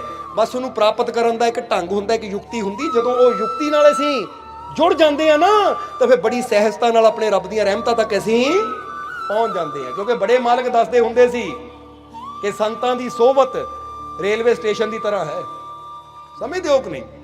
ਸੰਤਾਂ ਦੀ ਸੋਭਤ, ਸੰਗਤ ਕਾਦੀ ਤਰ੍ਹਾਂ ਹੈ? ਰੇਲਵੇ ਸਟੇਸ਼ਨ ਦੀ ਤਰ੍ਹਾਂ। ਕਿਉਂਕਿ ਸੂਬੇਦਾਰ ਹੁਸ਼ਿਆਰ ਸਿੰਘ ਜੀ ਹੁੰਦੇ ਸੀ, ਜੋ ਮਾਲਕਾਂ ਦੇ ਨਾਲ ਸੇਵਾਦਾਰ। ਮਾਲਕਾਂ ਨੇ ਯੂਪੀ ਜਾਣਾ ਸੀ, ਟ੍ਰੇਨ 'ਚ ਜਾ ਰਹੇ ਸੀ, ਤਾਂ ਟ੍ਰੇਨ 'ਚ ਬੈਠੇ ਬੈਠੇ ਮਾਲਕ ਨੇ ਗੱਲ ਕਹੀ ਸੀ ਕਿ ਸੂਬੇਦਾਰ ਜੀ, ਨਾਲ 10 ਕੁ ਸੇਵਾਦਾਰ ਹੋਰ ਵੀ ਸੀ, ਕਿ ਫਕੀਰਾਂ ਦੀ ਸੋਭਤ ਰੇਲਵੇ ਸਟੇਸ਼ਨ ਦੀ ਤਰ੍ਹਾਂ ਹੁੰਦੀ ਹੈ। ਉਹ ਕਹਿੰਦੇ ਮਾਲਕੋ ਇਹ ਸਮਝੇ ਨਹੀਂ। ਤਾਂ ਮਾਲਕਾਂ ਨੇ ਕਿਹਾ ਆ ਬਾਹਰ ਦੇਖੋ, ਟ੍ਰੇਨ ਜਾ ਰਹੀ ਸੀ, ਤਾਂ ਜਦੋਂ ਹੁਣ ਟ੍ਰੇਨ ਜਾਂਦੀ ਤਾਂ ਨਾਲ ਨਾਲ ਪਟਰੀਆਂ ਵੀ ਜਾਂਦੀਆਂ ਹੈ। ਟ੍ਰੇਨ ਪਟਰੀ ਹੁੰਦੀ ਨਾ, ਲਾਈਨ ਹੁੰਦੀ ਹੈ, ਰੇਲਵੇ ਲਾਈਨ, ਉਹ ਵੀ ਨਾਲ ਨਾਲ ਜਾਂਦੀ ਹੈ। ਕਹਿੰਦੇ ਦੇਖੋ ਰੇਲਵੇ ਲਾਈਨ ਇੱਥੇ ਹੈ। ਸੂਬੇਦਾਰ ਜੀ ਕਹਿੰਦੇ ਹੈ। ਕਹਿੰਦੇ ਹੁਣ ਜਿੱਥੇ ਤੱਕ ਅਸੀਂ ਜਾਣਾ ਰੇਲਵੇ ਲਾਈਨ ਹਰ ਜਗ੍ਹਾ ਹੈ, ਪਰ ਜਦੋਂ ਅਸੀਂ ਰੇਲਵੇ ਲਾਈਨ ਦੇਖਦੇ ਆ ਹਰ ਜਗ੍ਹਾ ਹੀ ਹੈ, ਪਰ ਜਦੋਂ ਅਸੀਂ ਰੇਲ ਫੜਨੀ ਹੋਵੇ ਤਾਂ ਕਿੱਥੇ ਜਾ ਕੇ ਫੜੀਦੀ ਹੈ? ਜਵਾਬ ਤੁਸੀਂ ਦੇਣਾ। ਜੇ ਤੁਸੀਂ ਰੇਲ ਤੇ ਬੈਠਣਾ ਹੋਵੇ, ਰਿਜ਼ਰਵੇਸ਼ਨ ਕਰਾਣੀ ਹੋਵੇ, ਰੇਲਵੇ ਸਟੇਸ਼ਨ 'ਚ ਜਾ ਕੇ ਹੀ ਅਸੀਂ ਗੱਡੀ ਦੀ ਟਿਕਟ ਬੁੱਕ ਕਰਾ ਕੇ ਗੱਡੀ 'ਚ ਆਰਾਮ ਨਾਲ ਬੈਠ ਸਕਦੇ ਹਾਂ। ਕਹਿੰਦੇ ਲਾਈਨ ਤਾਂ ਹਰ ਜਗ੍ਹਾ ਹੀ ਹੈ, ਪਰ ਗੱਡੀ ਫੜਨ ਵਾਸਤੇ ਸਾਨੂੰ ਸਟੇਸ਼ਨ ਤੇ ਜਾਣਾ ਪੈਂਦਾ ਹੈ।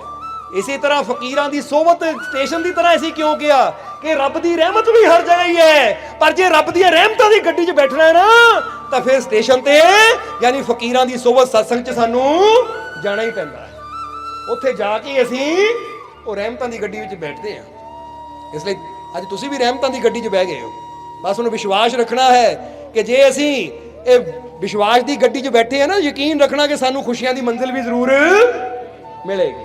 ਤਾਂ ਹੀ ਕਿਹਾ ਵਿਸ਼ਵਾਸ ਰੱਖਣਾ ਕਿ ਮੇਰੇ ਸਾਰੇ ਦੁੱਖ ਦੂਰ, ਕਿਉਂਕਿ ਮੇਰਾ ਮਾਲਿਕ ਮੈਨੂੰ ਜ਼ਿੰਦਗੀ ਦੇਣ ਵਾਲਾ, ਮੇਰੇ ਦੁੱਖਾਂ ਨੂੰ ਦੂਰ ਕਰਨ ਵਾਲਾ ਹਰ ਕਦਮ ਤੇ ਮੇਰਾ ਮਾਲਿਕ ਮੇਰੇ ਨਾਲ ਹੈ। ਇਸ ਲਈ ਆਪਣੇ ਆਪ ਨੂੰ ਕਮਜ਼ੋਰ ਨਹੀਂ ਸਮਝਣਾ, ਆਪਣੇ ਆਪ ਨੂੰ ਇਕੱਲੇ ਨਹੀਂ ਸਮਝਣਾ, ਕਿਉਂਕਿ ਤੂੰ ਮੇਰਾ ਰਾਖਾ कहता ना दिलों तुसी। एक बार कह दिए फिर सत्संग की समाप्ति करिए कि मेरा मालिक मेरे सारे दुख दूर, मेरे सारे दुख दूर मेरियां झोलियां खुशियां नाल। सोना सोना मेरा मुर्शिद सोना, सोना सोना मेरा